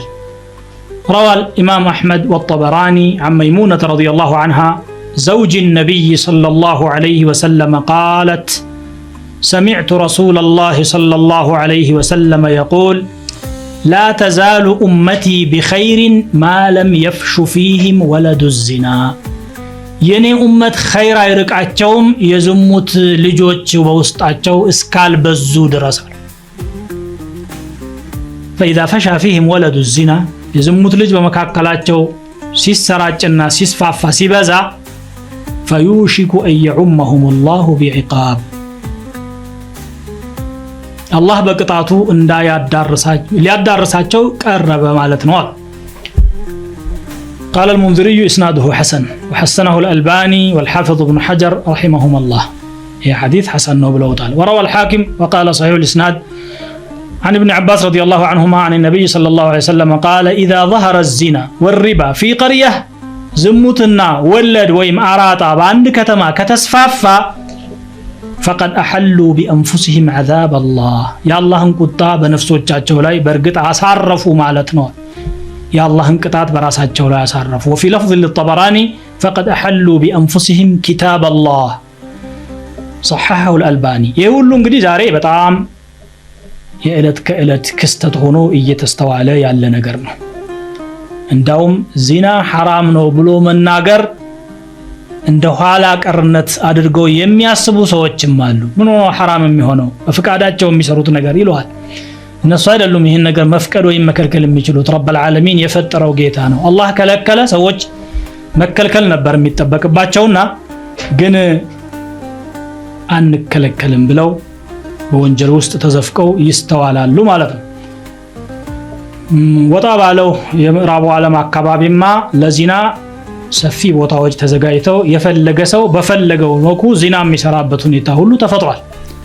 ዛሬ በዓለም አቀፍ ደረጃ ዚናን የሚያስተዋውቁ መጽሔቶች፣ ጋዜጦች፣ ሚዲያዎች፣ ቻናሎች ሁሉ መፈጠራቸው እጅግ በጣም የሚገርም ነገር ነው። ይሄንን ለማስተዋወቅ ገንዘቦቻቸውን መድበው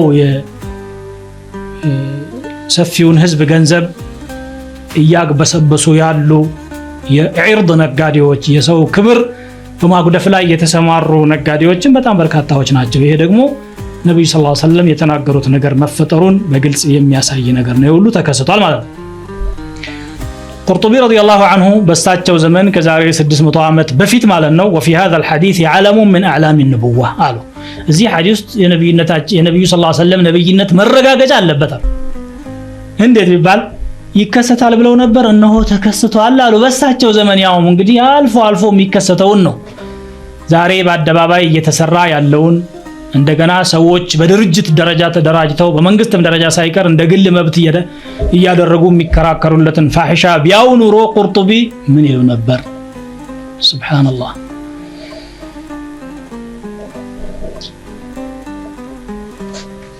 ሌላው 18ኛው ዘፈን መብዛት ነው። ሙዚቃ መብዛት የቂያማ ምልክት ነው ብለው نبي صلى الله عليه وسلم تناقروا نبر في صحيح البخاري من حديث عوف بن مالك من حديث أبي مالك أو أبي عامر الأشعري رضي الله عنه أنه سمع النبي صلى الله عليه وسلم يقول: ليكونن في أمتي أقوام يستحلون الحر والحرير والخمر والمعازف. بني أمة مجرشا كبابي يمفتروا سوچ አሉ፣ ዚናን ይፈቅዳሉ፣ ሐርን ለወንዶች ሐላል ያደርጋሉ፣ ኸምርን እንደ ሐላል አድርገው ይተቀማሉ፣ ሙዚቃንም ዘፈንንም እንደ ሐላል አድርገው የሚተቀሙ ይመጣሉ።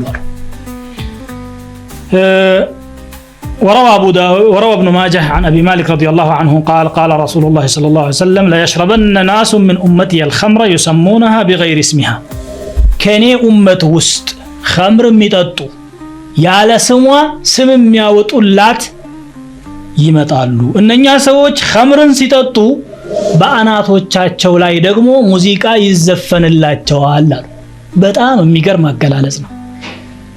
ከራስ በላይ ሙዚቃ እንዴት አድርጎ ነበር የሚሆነው በዚያን ዘመን? የዛን ዘመን ዘፋኞች ካሉ ፊት ለፊት ቀርበው መዝፈን እንጂ እንደዛሬው ቴፕ ተቀርጾ ወይም በሬዲዮ ወይም ግድግዳ ላይ በሚሰቀሉ ቲቪዎች አማካኝነት አይተላለፍም ነበር። ዛሬ ግን የትኛውም ሻይ ቤት፣ ምግብ ቤት፣ መጠጥ ቤት፣ መኪና፣ አውሮፕላን፣ የትኛውም መጓጓዣ ውስጥ ሙዚቃ ከላይ ወደ ታች መንቆርቆሩ የተለመደ ሆኗል። ልክ የዛሬውን ክስተት ነው ነብዩ ሰለላሁ ዐለይሂ ወሰለም እየተናገሩ ያሉት። የሙዚቃ መሳሪያዎች ዛሬ በጣም እጅግ ዘመናዊና የረቀቁ ተብለው ተሰርተዋል። የዘፋኝ ወንዶችና ሴቶች ድምጽ ከምንም በላይ ከፍ ብሎ ይሰማል። አንዳንድ ሰዎች ሙዚቃ እየሰሙ እንጂ እንቅልፍ የማይወስዳቸው መኖራቸው ግልጽ ነው። እንቅልፍ እንኳን አይወስዳቸውም ይሄን ካልሰሙ ማለት ነው። አልፎ ተርፎ የሃይማኖት ተቋማት የሚባሉ እንኳን ሙዚቃቸው ጆሮዎችን ሲያደነቁር ይታያል። እጅግ በጣም የሚያሳዝነው አንዳንድ መስጂዶች እንኳን ውስጥ መድህ በሚል ስም የነብዩ ውዳሴ በሚል ስም ከበሮዎች ይደሰቃሉ፣ እስክስታዎች ይደለቃሉ።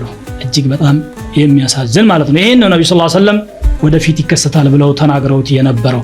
ይሄ ሲከሰት ደግሞ መቅሰፍት ይከተላል ብለዋል። ሰየኩኑ ፊ አኺር الزمان خسف وقذف ومسخ።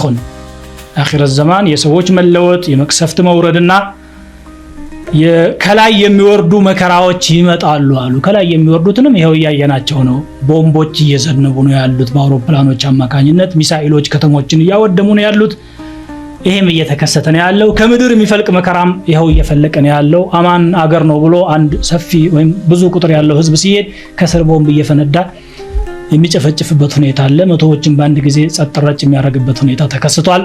ይሄ በዛን ነብዩ ሰለላሁ ዐለይሂ ወሰለም በተናገሩበት ዘመን እንኳን ሊከሰት ይታለምም አልነበረም። በወቅቱ የነበሩ ሰዎችም አዳምጠው ለኛ ከማስተላለፍ ውጪ ትርጉሙ ይሄ ነው ብለው እንኳን አልተናገሩ ነበር። እኛ ግን የዕለት ከዕለት እይታችን ሆኗል ማለት ነው። اللهم لطفك።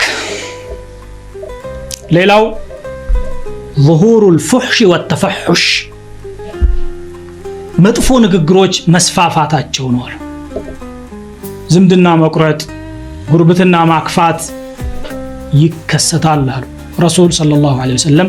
عن عبد الله بن عمرو رضي الله عنهما أنه سمع رسول الله صلى الله عليه وسلم قال إن الله يبغض الفحش والتفحش. الله مدفو نغرنا مدفو من ناغرن يطلال. والذي نفس محمد بيده لا تقوم الساعة حتى يخون الأمين. ታማኝ የነበረው ሰው ታማኝ እንዳልሆነ ስሙ ሲጎድፍ ويؤتمن الخائن ከዳተኛ አጭበርባሪው ደግሞ የሚታመንበት ጊዜ ሳይመጣ ቂያማ አትቆምም። በዚያን ጊዜ መጥፎ ንግግሮች በጣም ይበዛሉ፣ ዝምድና ይቆረጣል፣ ጉርብትና ይከፋላሉ። ይሄም እየታየ ያለ ነገር ነው። በጣም መጥፎ ንግግሮች በእያንዳንዱ ሰው አንደበት ይከሰታሉ። ሰው ማማት፣ ወንጀል መስራት እንደ ተራ ነገር ተደርጎ እየታየ ነው ያለው። ይሄ ነው ማለት ነው። ታማኝ የነበረው ስሙ ይጎድፋል ያሉት አላህን የሚፈሩ ለዲናቸው ተቆርቋሪ የሆኑ ሰዎች ዛሬ ስማቸውን በመጥፎ ነገር ብቻ ነው ሰዎች የሚያነሷቸው። ኢላ መን ረሒመ ረቡከ አላህ ሱብሓነሁ ወተዓላ ያዘነለት ሰው ብቻ ነው ከዚህ የሚድነው። ከዚያም አልፎ ተርፎ ነብዩ ሰለላሁ ዐለይሂ ወሰለም የማይረቡ ሰዎችና ስብዕናቸው የተበላሸ ሰዎች በህዝብ ጉዳይ መናገራቸው የቂያማ ምልክት ነው። ረሱል ሰለላሁ ዐለይሂ ወሰለም ከተናገሩት የምንደብቀው ምንም ነገር አይኖርም ኢንሻአላህና እኛው ከቂያማ ምልክቶች መካከል አተሸበሁ ቢልኩፋር ከካፊሮች ጋራ መመሳሰል ነው። ነብዩ ሰለላሁ ዐለይሂ ወሰለም ቡኻሪ በዘገቡት ሐዲስ ለተأخذن هذه الأمة مأخذ الأمم شبرا بشبر وذراعا بذراع። ይህች ኡማ የቀደምት ህዝቦችን ፈለግ የምትከተልበት ሁኔታ ይመጣል። ስንዝር በስንዝር ክንድ በክንድ እነሱን እየተከተሉ ይሄዳሉ አሉ። ሱሐቦች አልይሁድ ወነሳራ አሏቸው። ይሁድና ነሳራን ትመስላላችሁ ማለት ነው የተፈለገው ብለው ረሱሉን ሰለላሁ ዐለይሂ ወሰለም ማብራሪያ ሲጠይቋቸው ቃለ ፈመን ታዳ ማን ልበላችሁ አሉ። ዛሬ ይሄ በትክክል ተፈጽሟል። ይሁዶችና ነሳራዎች የሚሰሩት ነገር ፋሽን ነው፣ ዘመናዊነት ነው፣ እድገት ነው ተብሎ ስለሚታሰብ በመጥፎው ነገር እንኳን ሳይቀር ሰዎች እየተከተሏቸው ነው። እርቃናቸውን ሲሄዱ የኛ ሰው እርቃኑን ይሄዳል። ልብሳቸውን ሲገትቱ አብሮ ይገትታል።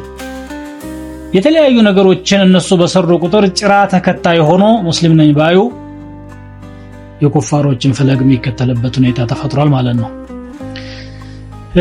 28ኛው ሞትን መመኘት።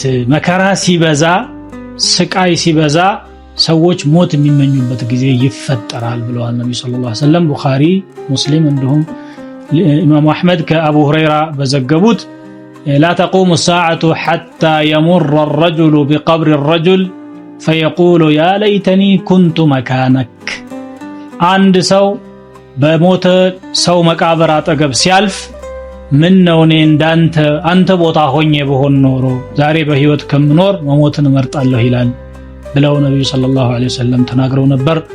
አንዳንድ አካባቢዎች በጣም አስቸጋሪ የሆነ ጦርነትና ፍጅት በሚኖርበት አካባቢ ሰላም በሌለበት ከላይ እሳት እየዘነበ ከታች እሳት እየፈለቀ ባለበት ሁኔታ ሰዎች ሞትን ነው እየተመኙ ያሉት ዛሬ ማለት ነው። አለመኖር ይሻለን ነበር ይሄን ሳናይ አልቀም ቢሆን ኖሮ ቀደም ሲል የሞቱ ሰዎች ምንኛ እድለኞች ናቸው የሚሉበት ሁኔታ ተፈጥሯል። ከዚህ በባሰ መልኩ ደግሞ ወደፊት ሊፈጠር ይችላል ይሆናል። ገይብን አላህ ነው የሚያውቀው። መቼም ከአላህ ኸይሩን ነው የምንለምነው። 28ኛ ደግሞ 29ኛ ማለት ነው ኢዕጃቡ ኩል ذي رأي برأيه ባለ ሐሳብ የሆነ ሁሉ በሐሳቡ መደነቁ ነው አሉ። ሁሉም ሰው የራሱን ሐሳብ ከዚህ የተሻለ ምንም የለም ብሎ የሚያስብበት ጊዜ ይመጣል። ዛሬ ይሄ አለ ማለት ይቻላል። حتى በዲን ጉዳይ እንኳን አንድ አመለካከት ከያዘ በኋላ አይደለም ቁርአኑ ካንተ ጋር ይخالፋል ሐዲሱ ደግሞ እንዲህ ነው የሚለው ብትለውም እንኳን የፈለገ ይሁን እንጂ እኔ እቺን ይዤ ነው የምቀጥለው። إذا رأيت شحا مطاعا وهوى متبعا ودنيا مؤثرة وإعجاب كل ذي رأي برأيه فعليك بخاصة نفسك قالوا إمام الترمذي كأبو ثعلبة الخشني بزقبوت حديث مالنا لسووች እንደ ባለ ስልጣን ሆኖ የሚያዝ ስስት ስግብግብነት ሲሾምባቸው ዱንያን ከምንም አብልጠው ሲወዷት እያንዳንዱ ሰው ሐሳቡን ከሌላ ሰው ሐሳብ ይበልጣል ብሎ በራሱ ሲደነቅ የዚያን ጊዜ ራስህን ለማዳን ሞክር ይላሉ ነብዩ ሰለላሁ ዐለይሂ ወሰለም። እንግዲህ ከዚህም ሌላ ደግሞ ነብዩ ሰለላሁ ዐለይሂ ወሰለም ቂያማ የምትቆመው ሸረኛ ሰዎች ብቻ ምድር ላይ ሲሮኑ ነው ብለው ተናግረው ነበር። ዛሬ ኸይረኛ ሙሉ ለሙሉ ጠፍቷል ማለት ባንችልም ሸረኛው እየበዛ ነው ያለውና ወደዛው ያመራ ይመስላል። لا تقوم الساعة إلا على شرار الناس أخرجه الإمام مسلم والأحمد በጣም ከሰዎች መካከል ሸረኛ በተባሉ ሰዎች ላይ እንጂ ቂያማ አትቆምም። እንደውም በሌላ ሐዲስ ደግሞ لا تقوم الساعة وفي الأرض من يقول الله الله لا تقوم الساعة حتى لا يقال الله الله ሙስሊም የዘገቡት ነው። አላህ ተብሎ ስሙ የማይጠራበት ጊዜ ሳይፈጠር በፊት ቂያማ አትቆምም። ሙእሚኖችን አላህ መጀመሪያ አንድ ባንድ ይለቅማቸውና ሽራሩል ኸልቅ ብቻ ይቀራሉ ማለት ነው። የዛን ጊዜ አሉ ነብዩ ሰለላሁ ዐለይሂ ወሰለም በሌላ ሐዲሳቸው አልቃቢዱ فيه على الجمر ፊትናውና ኢዕጃቡ ሲመጣ አልቃቢዱ فيه على الدين كالقابض على الجمر ዲኑን የያዘ ሰው የእሳት ፍም እንደጨበጠ ነው አሉ።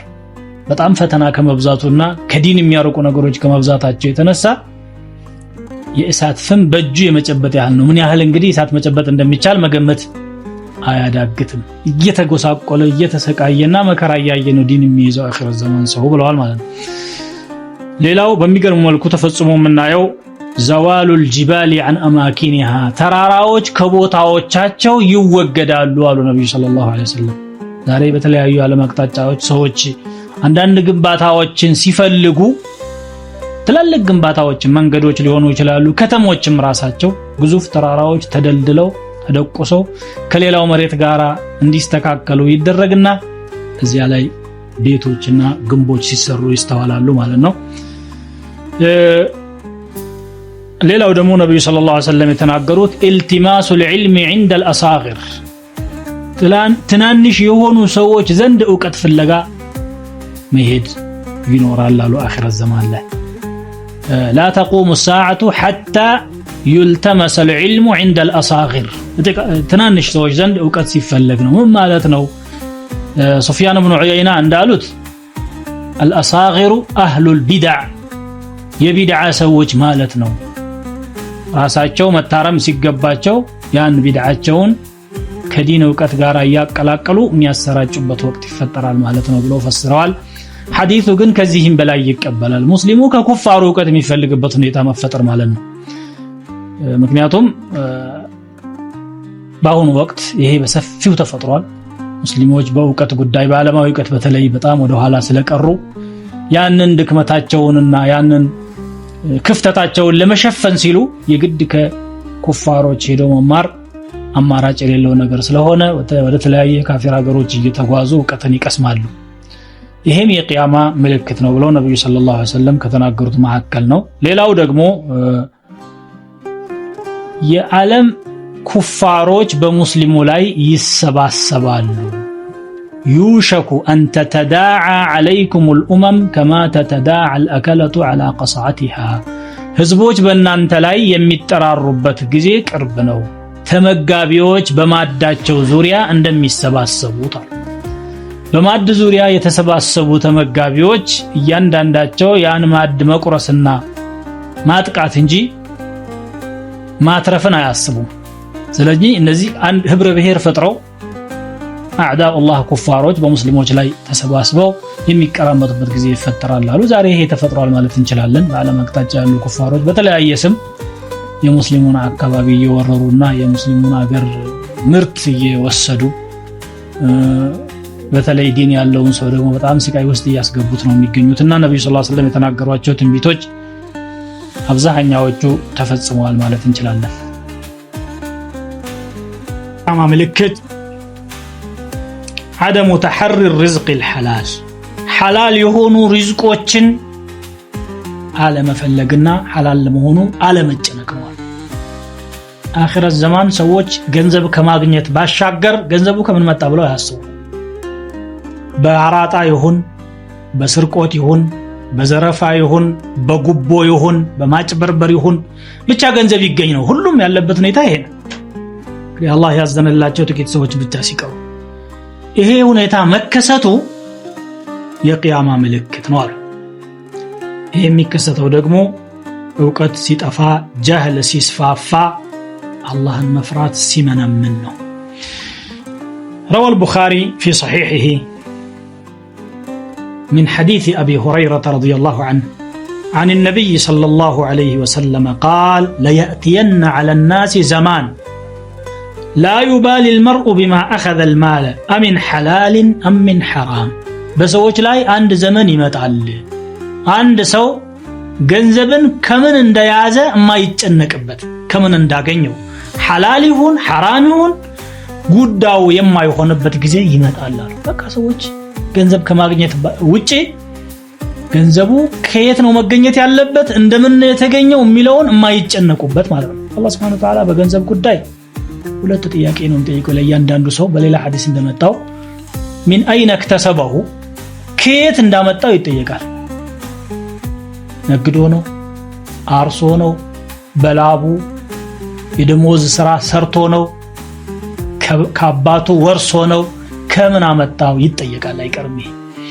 ሁለተኛ ደግሞ እምን ላይ አዋለው ራሱን ረዳበት ቤተሰቡን ረዳበት ዘመዱን ረዳበት ወይስ ለሀገር የሚጠቅም ነገር ለኡማ የሚጠቅም ነገር ሰራ ወይስ ጠጣበት ባለገበት ምን አደረገው ومن أين اكتسبه وفيما أنفقه ይጠየቃል። ሰዎች ግን ዛሬ ይሄንን ያያሰቡ አይደለም ያሉት። በቃ በየትም መልኩ ይገኝ የትም ፍጪው ዱቄቱን አንጫው አይነት ፍልስፍና ሁሉም ሰው ተከትሎት ይገኛል። ይሄም ነብዩ ሰለላሁ ዐለይሂ ወሰለም የተነበዩት ነገር ነው።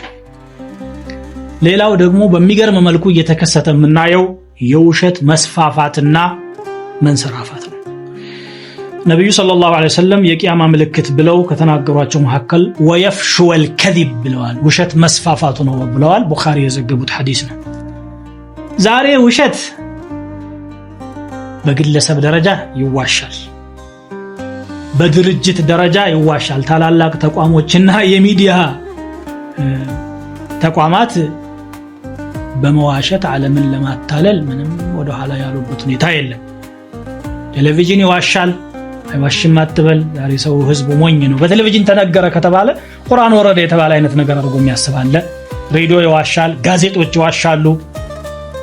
የኢንተርኔት ድህረ ገጾችም ይዋሻሉ። በዚያ ውሸታቸው ላይ ደግሞ ሰዎች አቋማቸውና አመለካከታቸውን እንዲመሰርቱ የቀረጻ ስራ ይሰራሉ። የሰውን ጭንቅላት ማጠብ ማለት ነው። እነሱ የሚሉት ብቻ እውነት እንደሆነና እነሱ ታማኝ እንደሆኑ ገለልተኛ ነው ነገሮችን የሚያጣሩ እንደሆኑ አድርገው ሰዎችን በማሳመን ውሸታቸውን ያስፋፋሉ። የተራ ግለሰብ ውሸት ብቻ ሳይሆን አንድ ውሸት ዋሽቶ በመቶ በሚቆጠር ኮፒ የሚታተሙ ጋዜጦች ላይ ያወጣቸዋል ወይም 100 ሺዎች የሚያዳምጧቸው ሚዲያዎች ላይ ይሰራጫሉ። እውነት መስለው ይታያሉ ማለት ነው። ይሄ ተከሰተ። ውሸት ይስፋፋል አሉ ነብዩ ሰለላሁ ዐለይሂ ወሰለም። በተጨባጭም ተስፋፍቷል።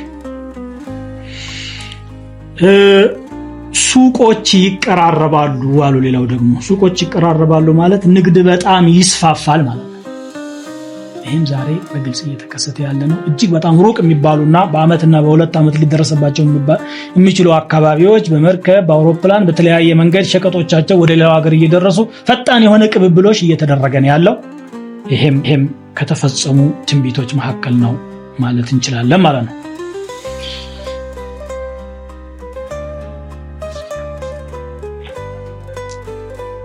ሌላው የቂያማ ምልክት መስጂድን ይመለከታል። መስጂዶችን በማሸብረቅና ግንባቸውን በማጓን ማቴሪያላቸውን ውድ በማድረግ ሰዎች የሚወዳደሩበት ጊዜ ይመጣል። ግን ውስጣቸው ከዒባዳ የተራቆቱ ይሆናሉ ብለው ነብዩ ሰለላሁ ዐለይሂ ወሰለም ተናግረዋል። روى الإمام أحمد وأبو داود وابن ماجه وابن حبان عن أنس بن مالك رضي الله عنه أن النبي صلى الله عليه وسلم قال لا تقوم الساعة حتى يتباهى الناس في المساجد ሰዎች በመስጂዶች የግንባታ ጥራት ሳይወዳደሩና አንዱ ካንዱ እኔ በልጥ ሳይሉ ቂያማ አትቆምም አሉ። أخرجه من ذكرنا وصححه الألباني. قال ابن عباس لتزخرفنها كما زخرفت اليهود والنصارى አይሁዳዎችና ነሳራዎች ቤተ አምልኳቸውን እንዳሸበረቁት ሁሉ እናንተ ሙስሊሞችም ሳታደርጉት አትቀሩም፣ ይሄ ይፈጸማል ብሎ አብዱላህ ኢብኑ አባስ ተናገሩ። وقال البغوي قال أنس يتباهون بها ولا يعمرونها በግንባታዋ ይወዳደራሉ ግን በዒባዳ አያሳምሯትም፣ ጥቂት ዒባዳ እንጂ አይደረግባትም አሉ። ይቺ ነብያዊ ትንቢትም ዛሬ ተፈጽማለች። በብዙ የሙስሊም ዓለም እጅግ በርካታ የሆኑ የምህንድስና ባለሙያዎች የተረባረቡበት ብዙ ገንዘብ በሚሊዮኖች የሚቆጠሩ ገንዘቦች የወጡባቸው መስጂዶች ይሰራሉ። መስጂዱን የሚሰሩ ሰዎች ትልቅ ነገር እንደሰሩ ራሳቸውን በመቁጠር ሲፎክሩ ይስተዋላሉ። የኛ መስጊድ በእንዲህ አይነት ማቴሪያል ይሄን ያክል ፈጅቶ ነው የተሰራው፣ ሚናራው ይሄን ያክል ቁመት አለው፣ ድምጹ ደግሞ ማጉሊያው ይሄን ያክል ርቀት ይደርሳል። በዚህ ይወዳደራሉ። ውስጡ ስንት ሰው ይሰግዳል? አንድ ሰፍ ሁለት ሰፍ የማይሞላ ነው። ከሰላት ውጪ ምን ያህል ዒልም ይካሄድበታል? እንደ ሰለፎች መስጂድ የለም ዒልሙ። እንደውም መስጂዶች ውስጥ ዒልም መስጠት በጣም እየተመናመነ ያለው ማለት ይቻላል። አንዳንድ ሀገሮች መስጂዶች ከተሰገዱ በኋላ ወዲያው ቶሎ ብለው ይዘጓቸዋል። ለምን? ሰዎች ከተገናኙና ከተማማሩ በራሳቸው ፖለቲካ ላይ አደጋ ይመጣል ብለውም ስለሚያስቡ ነው። ይሄ ተጨባጭ ነገር ነው። ዛሬ ከዚህ አልፎ ተርፎ መስጂዶች ውስጥ የቁርአን አያዎችን በግድግዳዎች ላይ በመጣፍና በተለያዩ ዲኮሬሽኖች በማስዋብ ሌላ የሆኑ ውበቶች በመስጂድ ላይ ይታያሉ። የገባው ሰው መስጂድ ገብቶ ዒባዳ ያደረገ አኺራን በማስታወስና ቀብርን በማሰብ ፋንታ የግድግዳውን ዲኮሬሽን ሲያነብ ቆይቶ ነው የሚወጣው። صدق رسول الله صلى الله عليه وسلم የአላህ ነብይ እውነት ተናግረዋል። አንድ መስጂድ ላይ የሚወጣ ገንዘብ ለ10 ለ20 ለ30 መስጂድ ቢከፋፈልም መስራት ይችላል። ብክነት እየተፈጠረ ይገኛል። አንድ ሀገር ውስጥ የሚሰራ ብሎ የነገረኝ አንድ ወንድሜ በዓለም አንደኛ መስጂድ ተብሎ በጣም ብዙ ሚሊዮኖች እየወጡበት እየተገነባ ነው አለ።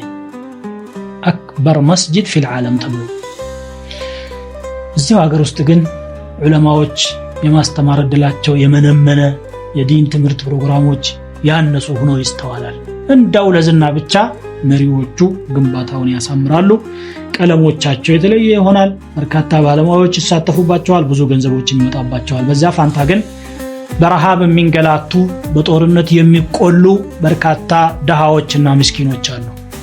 ያን ገንዘብ በከፊል ለዛ ቢያደርጉት ኖሮ ምን ያህል ተጠቃሚ መሆን ይቻል ነበር። ሌላው የዒባዳ መክበድ ነው አሉ። ዒባዳ እንደ ሸክም ለሰዎች ይከብዳል። ቂለቱ ጣዓት ነው። ሌላኛው ደግሞ በገንዘብ ላይ ስስት ይበዛል። ዩልቀ ሹሕ አሉ። ሰው በጣም ይስገበገባል ብለው ነብዩ ሰለላሁ ዐለይሂ ወሰለም ተናግረው ነበር። ይሄ ቡኻሪና ሙስሊም من حديث أبي هريرة يزقبت نو قال رسول الله صلى الله عليه وسلم يتقارب الزمان وينقص العمل ويلقى الشح زمن يعطل ادمي بركة يعطل قدم እንዳልኩት ስራ ይመነምናል ማለት የኸይር ስራ ስግብግብነት ደግሞ ይሰፋል።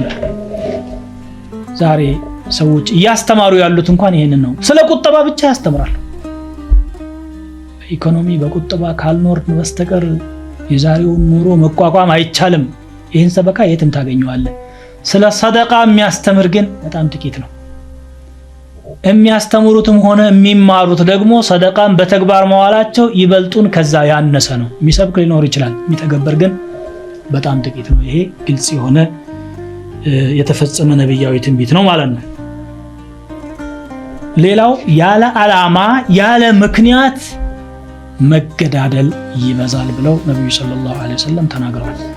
عن أبي هريرة رضي الله عنه قال النبي صلى الله عليه وسلم والذي نفسي بيده ليأتين على الناس زمان لا يدري القاتل في أي شيء قتل ولا يدري المقتول على أي شيء قتل بسوچ لاي عند زمن ይመጣል ገዳይ በምን ምክንያት እንደገደለ የማያውቅበት ሟችም በምን ምክንያት እንደተገደለ የማያውቅበት ጊዜ ይመጣል። ዝም ብሎ ሰዎች ዛሬ ፓርቲዎች እየመሰረቱ ሁሉም አንድ አይነት ነገር ይላሉ። ፍትህ ለማምጣት ምን ለማምጣት የሚሰበከው ሰበካ ተመሳሳይ ነው። በመሬት ላይ ደግሞ ሲሰራ የምታየው ከዚያ ውጪ ነው። በዚያ ሰበብ ሰዎች ለሁለት ለሶስት ለአራት ቡድን እየተከፋፈሉ የትኛውም የዓለም አቅጣጫ በጦርነት እየተጠዛጠዙ የመሳሪያ አምራቾችን ሸቀጥ በሰው ነፍስ ላይ እያስወደዱና እያሻሻጡ የሚገኙበት ወቅት ላይ ደርሰናል ማለት ነው።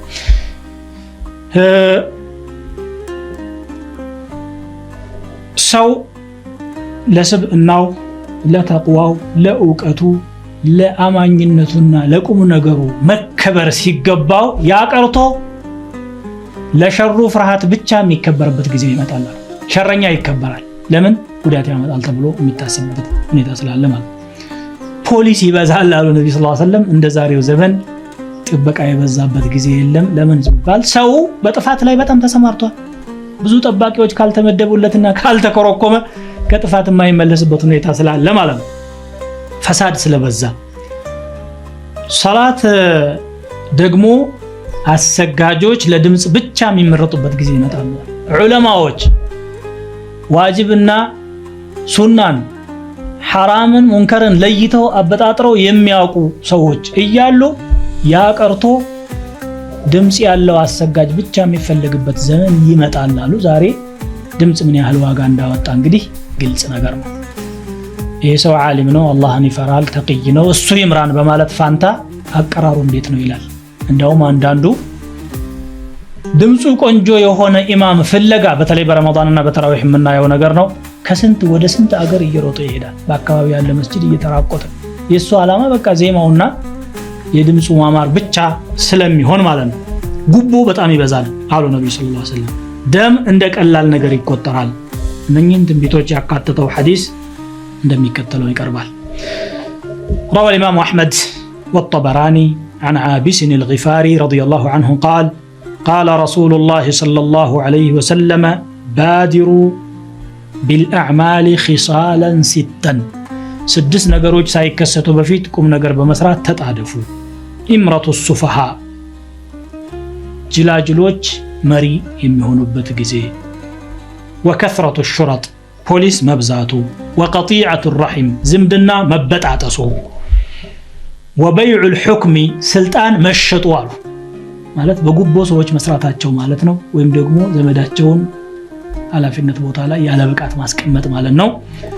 واستخفافا بالدم ደምን ደግሞ የሰው ደም ማፍሰስን እንደቀላል ነገር መቁጠር ሰው ሲገሉ ፍየል ያረዱ ወይም ዶሮ ያረዱ ያክል የሚቀላቸው ይመጣሉ። ونشوا يتخذون القرآن مزامير ቁርአንን መዝሙር አድርገው ዜማ አድርገው የሚይዙ ትውልዶች መምጣታቸው يقدمون الرجل ليس بأفقههم አንድን ሰው ኢማም አድርገው ያስቀድሙታል በእውቀት የተሻለ ሆኖ ሳይሆን ولا أعلمهم بفقههم بأوقاتهم يتشالهون سايهون ما يقدمونه إلا ليغنيهم انديان غراغور اللاتشو ويم اندزفن اللاتشو بچا ياسقدموت الله قرآن لزيماو بچا የሚፈልግበት ዛሬ እንግዲህ ጥሩ ጣዕመ ዜማ ያላቸው ሰዎች ተፈልገው ኢማምነትም ሆነ ለተለያዩ ስራዎች ቅድሚያ እንዲሰጣቸው ይደረጋል። ዒልም ያላቸውና ከነሱ የተሻሉ ሰዎች ደግሞ ወደ ጎን ይደረጋሉ። በርግጥ ቁርአንን በጥሩ ዜማ ማንበብ ሱና ነው፣ ተፈላጊ ነገር ነው ማለት ነው። ከተቻለ አስፈላጊ ነው። ነብዩ ሰለላሁ ዐለይሂ ወሰለም ያበረታቱትና ይወዱት የነበረ ነገር ነው። ሆኖም ግን እንደ መስፈርት ተደርጎ ዕውቀትን ጥቶ ዜማን መምረጥ የአኺረት ዘማን ምልክት መሆኑን ተንብየዋል። ይሄም እየተከሰተ ያለ ነገር ነው። ሌላው ደግሞ በሚገርም መልኩ የተፈጸመው ትንቢት ፍሹውል ቀለም ብዕር መስፋፋቱ ነው አሉ። ጽሁፍ ይበዛል ብለው ነብዩ ሰለላሁ ዐለይሂ ወሰለም ተንብየዋል። روى الإمام أحمد رحمه الله عن طارق بن شهاب عن عبد الله رضي الله عنه قال عن النبي صلى الله عليه وسلم قال إن بين يدي الساعة تسليم الخاصة لقيامة لفيت ميكسوت نغروج مكاكل በሚያውቁት ሰው ላይ ብቻ ሰላምታ ማቅረብ وفشو والتجارة የንግድ መስፋፋት حتى تعين المرأة زوجها على التجارة ሴት ባሏን በንግድ ላይ እስከምታግዝ ድረስ ድሮ የረጅም ጉዞ መንገድ ለመሄድ ሴቶች ስለማይሳካላቸው ወንዶች ብቻ ነበሩ የሚሄዱት። ዛሬ ግን መጓጓዣዎቹ በጣም ስለቀለሉ እጅግ በጣም ሩቅ የሆኑ ሀገሮችን ድረስ ይሄዱ ሸቀጦችን ያመጡ ይሳተፋሉ። የቂያማ ምልክት ነው አሉ። وقطع الارحام ዝምድና መቁረጥ وشهادة الزور የውሸት ምስክር መብዛት وكتمان شهادة الحق የእውነት ምስክርነትን መደበቅና وظهور القلم ብዕር ወይም ጽሁፍ በጣም ጎልቶ መታየት ነው። ይሄን በተጨባጭ ተገኝቷል። ብዕር መስፋፋት ማለት የሚጻፉ ነገሮች መብዛት ማለት ነው። ወይም መጻፊያ መሳሪያዎችም በዝተዋል። ሁለቱም ያለ ነገር ነው። የሚጻፉ ነገሮችን ከፈለግን በቀን የሚወጡ ጋዜጦች፣ መጽሔቶች በሰፊው ይታተማሉ። በወር የሚወጡ በአመት የሚወጡ በብዙ ሺህ ኮፒዎች በመቶ ሺዎች የሚቆጠሩ ኮፒዎች የሚታተሙ ትላልቅ መጽሔቶች ዓለማችንን እያጥለቀለቁ ይገኛሉ። እንደገና ደግሞ ከዚህ ጎን ለጎን ደግሞ በርካታ የሆኑ ድርሰቶችና ጽሁፎች እየተጻፉ ነው ያሉት። የህትመት መሳሪያውም ነብዩ ሰለላሁ ዐለይሂ ወሰለም በነበሩበትና በተናገሩበት ዘመን እንኳን ሊከሰትና ሊታሰብ የማይችል የነበረ ዛሬ በጣም እየተስፋፋ ያለ ነገር አለ። ኮምፒውተር ደግሞ የጽሁፍ መስፋፋትን ጉዳይ ላይ ያደረገ ያለው አስተዋጽኦ እጅግ በጣም የጎላ ነው። እነኚህ ሁሉ ነብዩ ሰለላሁ ዐለይሂ ወሰለም በአንድ ቃል የገለጿቸው ናቸው። ፍሹውል ቀለም ጽሁፍ መብዛት ብለው ተናግረዋል ማለት ነው። መጓጓዣዎች በተለይ የዘመኑ መኪና ነብዩ ሰለላሁ ዐለይሂ ወሰለም በባህሪው በصفቱ ገልጸውታል። የሚገርም አገላለጽ ነው። عن عبد الله بن عمرو رضي الله عنه قال سمعت رسول الله صلى الله عليه وسلم يقول سيكون في آخر أمتي رجال يركبون السروج የኔ ኡመት መጨረሻ አካባቢ የሚመጡ ወንዶች አሉ የተደለደለ ነገር የሚጋልቡ ድልድል ያለ ምቹ የሆነን ينزلون على أبواب المساجد በመስጂዶች በር ላይ የሚቆሙ አሉ። نساؤهم كاسيات عاريات ሴቶቻቸው ግን የለበሱ እርቃኖች ናቸው። على رؤوسهم كأسنمة البخت العجاف ራሶቻቸው ላይ የከሱ ግመሎችን የመሰሉ ነገሮች አሉ አሉ። የዛሬውን የፀጉር አተኳኮስ ሲገልጹ ማለት ነውና በመንገድ በመስጂድ በር ላይ የሚቆሙ የተደለደሉ መጓጓዣዎች ግመል ሊሆን አይችልም፣ ፈረስም ሊሆን አይችልም፣ መኪና ነው። ብዙ ሰዎችን የያዙ መቀመጫዎቻቸው በጣም ምቹ የሆኑ በመስጂዶች በር ላይ የሚቆሙ መጓጓዣዎች ይመጣሉ ብለው ነብዩ ሰለላሁ ዐለይሂ ወሰለም ተናግረዋል። አኺረት ዘማን በተለይ ደግሞ ጁምዓ የሚሰባሰቡ ብለውም የተናገሩበት ሌላ ሐዲስ አለ። ደግሞ የሚገርመው ይሄ ነው። ጁምዓ ሌላ ቀን በማይሞላ መልኩ መስጂዱ ይሞላል። ወይ በየቤቱ እየሰገደ ነው፣ ሰላተል ጀማዓ አይመጣም፣ ወይ በሳምንት አንድ ጊዜ ብቻ ነው የሚሰግደው። እንደውም ሙስሊም በዘገቡት በሌላ ሐዲስ ደግሞ ወላ ትትረከነ القلاص فلا يسعى عليها ግመሎች ይተዋሉ ሰዎች አይጓጓዙባቸውም። ዛሬ ግመሎች ምናልባት ለወተታቸውና ለስጋቸው ካልሆነ በስተቀር ለመጓጓዣ ማገልገላቸው በበርካታ ሀገሮች አቁሟል። በተለይ ግመሎች ያገለግሉ የነበሩት በአረብ ሀገሮች ነው። እዛ በረሃው አካባቢ አረቦች ዛሬ ትንሽ በሀብቱም ከሌላው ሻል ያሉ ስለሆኑ በግመል መጓጓዙ የቀረ ነገር ነው ማለት እንችላለን። ያንን ነብዩ ሰለላሁ ዐለይሂ ወሰለም ተናግረው ነበረ። በተናገሩት መልኩ እነሆ እየተከሰተ ነው ያለው። ቅንጦት መብዛት፣ ሀብት መስፋፋት፣ የአረቢያ ደሴት በአትክልት መዋብ ብለውም የተናገሩት አለ። ዛሬ አንዳንድ የአረቢያ አካባቢዎች ድሮ ውሃ ለመጠጣት እንኳን የማይገኝባቸው ዛሬ ግን በዘመናዊ መሳሪያ ከከርሰ ምድር ውሃ እየወጣ የተለያዩ አትክልቶች እየተመረቱባቸው ያለበት ሁኔታ አለ። في صحيح مسلم من حديث أبي هريرة رضي الله عنه أن رسول الله صلى الله عليه وسلم قال لا تقوم الساعة حتى يكثر المال ويفيض حتى يخرج الرجل بزكاة ماله فلا يجد من يقبله وحتى تعود جزيرة العرب مروجا وأنهارا ما أدناتنا جراتوج بعربيا دسيت لاي اسكميمطونا ወደ ነበረችበት እስከምትመለስ ድረስ አረቢያ ቀደም ሲል የለመለመች ነበረች። የሳይንስ ባለሙያዎች እንደሚሉት በጊዜ ብዛት ግን በረሃማነት መጥቶባት ወደ ምድረ በዳነት ተቀይራለች። ዛሬ ደግሞ ድሮ ወደ ነበረችው ትመለሳለች ብለው ሰለላሁ ዐለይሂ ወሰለም በተናገሩት መልኩ ወደዛ እየተመለሰ ነው ያለው። ይህም በሚገርም መልኩ እየተፈጸመ በየዓመቱ ለውጥ እየታየ ያለበት ሁኔታ ነው ያለው። ፊትና ስለሚበዛ ሞትን መመኘት ይስፋፋል፣ ሪባ ይስፋፋል ብለዋል ነብዩ ሰለላሁ ዐለይሂ ወሰለም። ሪባ እንደ ዛሬው ዘመን ተስፋፍቶ የሚያውቅበት ጊዜ የለም። እንዴት ሊስፋፋ ቻለ? በባንኮች አማካኝነት ነው። ያለ ሪባ ከሰው ጋር የማይዋዋሉ ናቸው እነኚህ ተቋማት። አራጣን በጣም ያስፋፋሉ። ገንዘቦች ደግሞ በአጠቃላይ የሚመነጩት ከዚያ ነው፣ የሚመለሱትም ወደዛ ነው።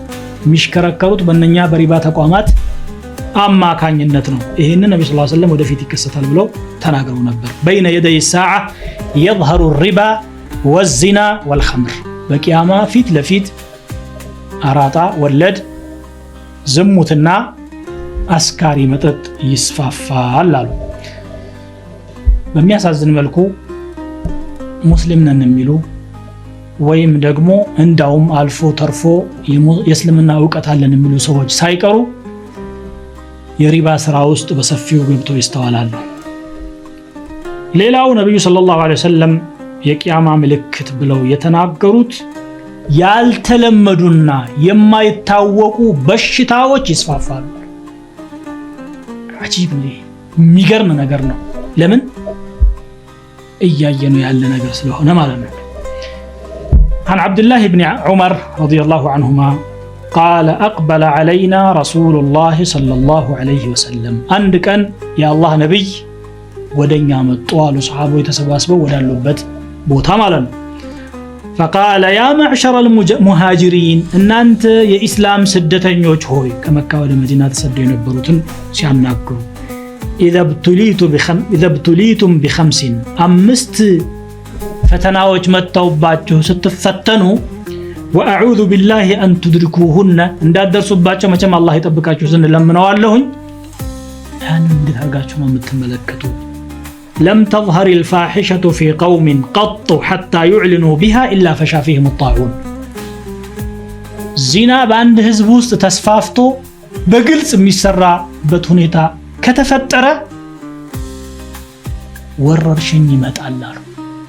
والأوجاع التي لم تكن في أسلافهم በቀደምት አባቶቻቸው ዘመን ተፈጥረው የማያውቁ በሽታዎች ይመጣሉ والأوجاع التي لم تكن مضت في أسلافهم الذين مضوا ولم ينقصوا المكيال والميزان إلا أخذوا بالسنين ميزان አያጓድሉም ስፍርንም አያጓድሉም የድርቅ አመታት የሚመጡባቸው ቢሆኑ እንጂ ዛሬ ሰዎች ሚዛንም በተለያየ ዘዴ ያጓደሉ ስፍርን ያጓደሉ የማጭበርበሩ ሁኔታ በሰፊው እየተፈጠረ ነው የሚታየው ለዚህም ነው ድርቆች የሚበዙት በየአመቱ ዘንድሮ በዚህ አካባቢ ድርቅ አለ እርዳታ በሚቀጥለው አመት ደግሞ በዚህ አካባቢ ድርቅ አለ እርዳታ ይሄን ያክል ህዝብ ፈለሰ ይሄን ያክል ህዝብ ተቸገረ እንሰማዋለን በየጊዜው ይሄ እኛ ለጌታችን ታማኝ ያለ መሆናችንና ከጋሽ ከማጭበርበር ሚዛን ከማጓደል ስፍር ከማታለል ያለ መራቃችን ውጤት ነው ግልጽ ነው ነብዩ ሰለላሁ ዐለይሂ ወሰለም ተናግረውታል በድርቅ ትፈተናላችሁ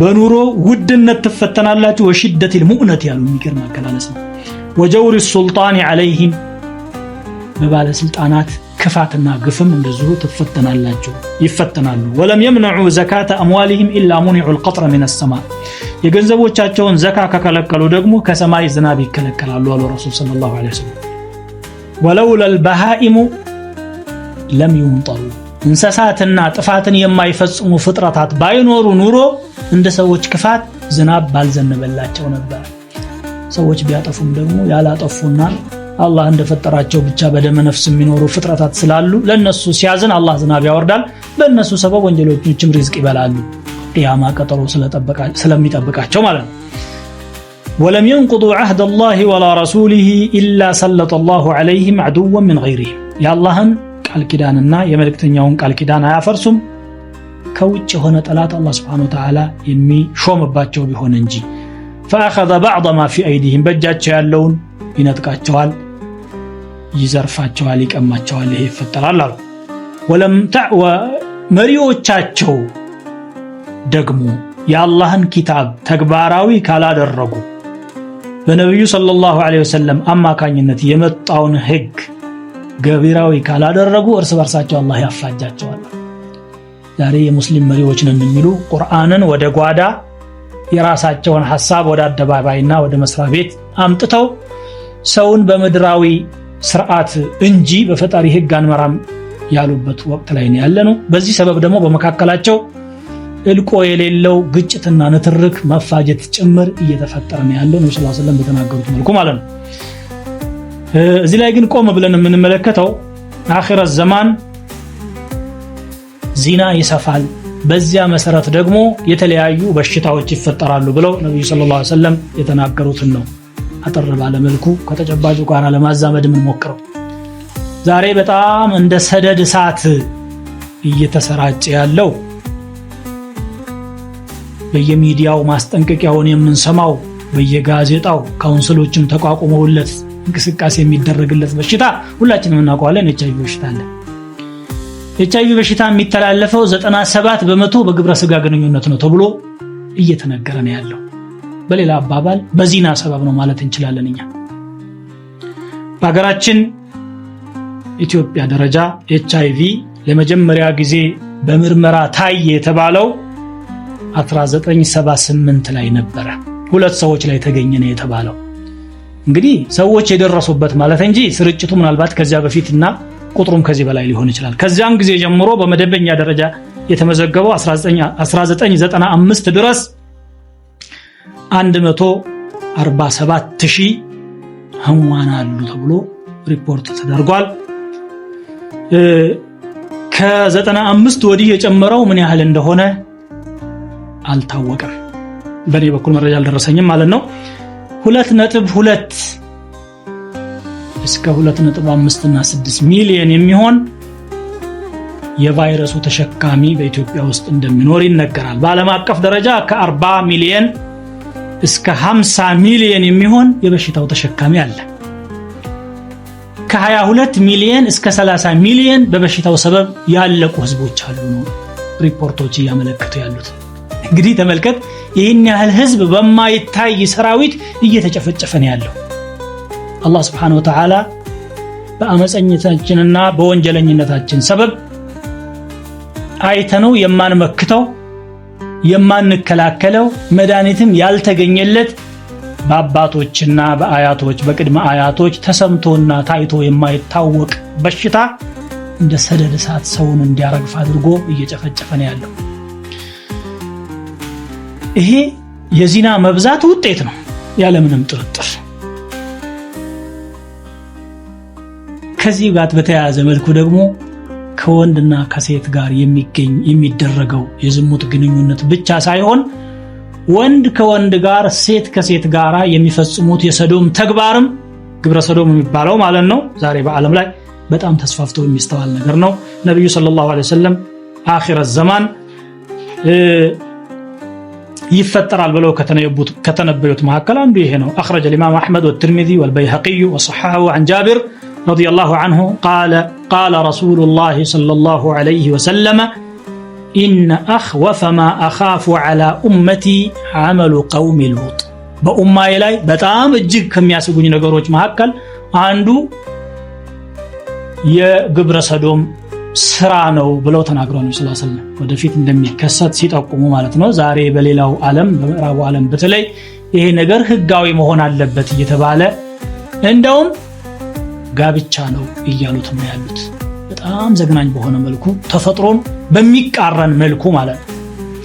አላህ ወንድን ለሴት ሴትን ለወንድ ፈጥሮ በጋብቻ ተሳስረው እንዲኖሩ አዞ እያለ ይሄ መንገድ ሳይጠፋ አማራጩ ሳያጥር ሴቶች ሳይጠፉ እንዲህ አይነት ዘግናኝ ስራ ይፈጸማል።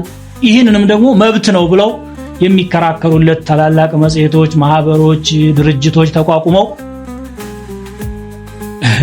እየፈቀዱ መንግስታትም ራሱን ፈቅዳለን እያሉ የሚንቀሳቀሱበት ሁኔታ መፈጠሩ እጅግ የሚያሳዝን ነው። ነብዩ ሰለላሁ ዐለይሂ ወሰለም ከተናገሯቸው ትንቢቶች መካከል ነው ማለት ነው። روى ابن حبان عن رسول الله صلى الله عليه وسلم أنه قال لعن الله من عمل عمل قوم لوط يلوط وغنوچن سرا مسرا الله رغموتال. وروى الطبراني عن مسعود رضي الله عنه أن رسول الله صلى الله عليه وسلم قال إن من أعلام الساعة وأشراطها أن يكتفي الرجال بالرجال والنساء بالنساء ከቂያማ ምልክቶች መካከል ወንዶች በወንዶች መብቃቃታቸው ሴቶች በሴቶች መብቃቃታቸው ነው ማለት ነብዩ ሰለላሁ ዐለይሂ ወሰለም ተናግረዋል።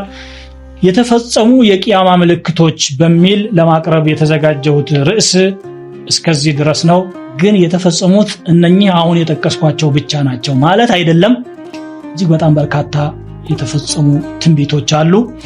እነኛ ሁሉ የነብዩ ሰለላሁ ዐለይሂ ወሰለም ነብይነትና ያስተማሩት ትምህርት ትክክለኝነትን የሚያረጋግጡ ናቸው እና የሰው ልጅ ምን አይነት አዘቅትና ውድቀት ውስጥ እየገባ መሆኑን ያሳያሉ። ይሄንን ነገር ደግሞ ምናነሳሳው እንዳው ችላ ብለን ልናልፈው ተገቢ እንዳልሆነና ማስተማር እንዳለብን ኃላፊነት ስለሚሰማን ነው። አላህ Subhanahu Wa Ta'ala ወደ ተሻለው አቅጣጫ እጆቻችንን ይዞ እንዲመራን እንለምነዋለን። ከዚህ አይነቱ ውድቀትና ብልሽትም ያድነን ዘንድ እንማጸነዋለን። በዚህ በአኺራት ዘመን ነገሮች በሚበላሹበት ሁኔታ ዲኑን የሚይዝና አላህን የሚፈራ ሰው ፍም እንደሚጨብጥ ሰው ነው ብለው ነብዩ ሰለላሁ ዐለይሂ ወሰለም ተናግረዋል። ፈተናው ቀላል አይደለምና ከዚህ ፈተና ለመውጣት ሁላችንም መጣጣር ይጠበቅብናል። ለዛሬው ለማስታወስ ያሰብኩት እዚህ ላይ ተጠናቋል። በሚቀጥለው በሌላ ፕሮግራም ደግሞ ወደፊት የሚከሰቱ የቂያማ ምልክቶችን አቀርባለሁ። ያሁኑ የተፈጸሙ የቂያማ ምልክቶችን ነው የተመለከተው። أسأل الله عز وجل بأسمائه الحسنى وصفاته العلى أن يوفقنا لما يحب ويرضى. سبحانك اللهم وبحمدك أشهد أن لا إله إلا أنت أستغفرك وأتوب إليك.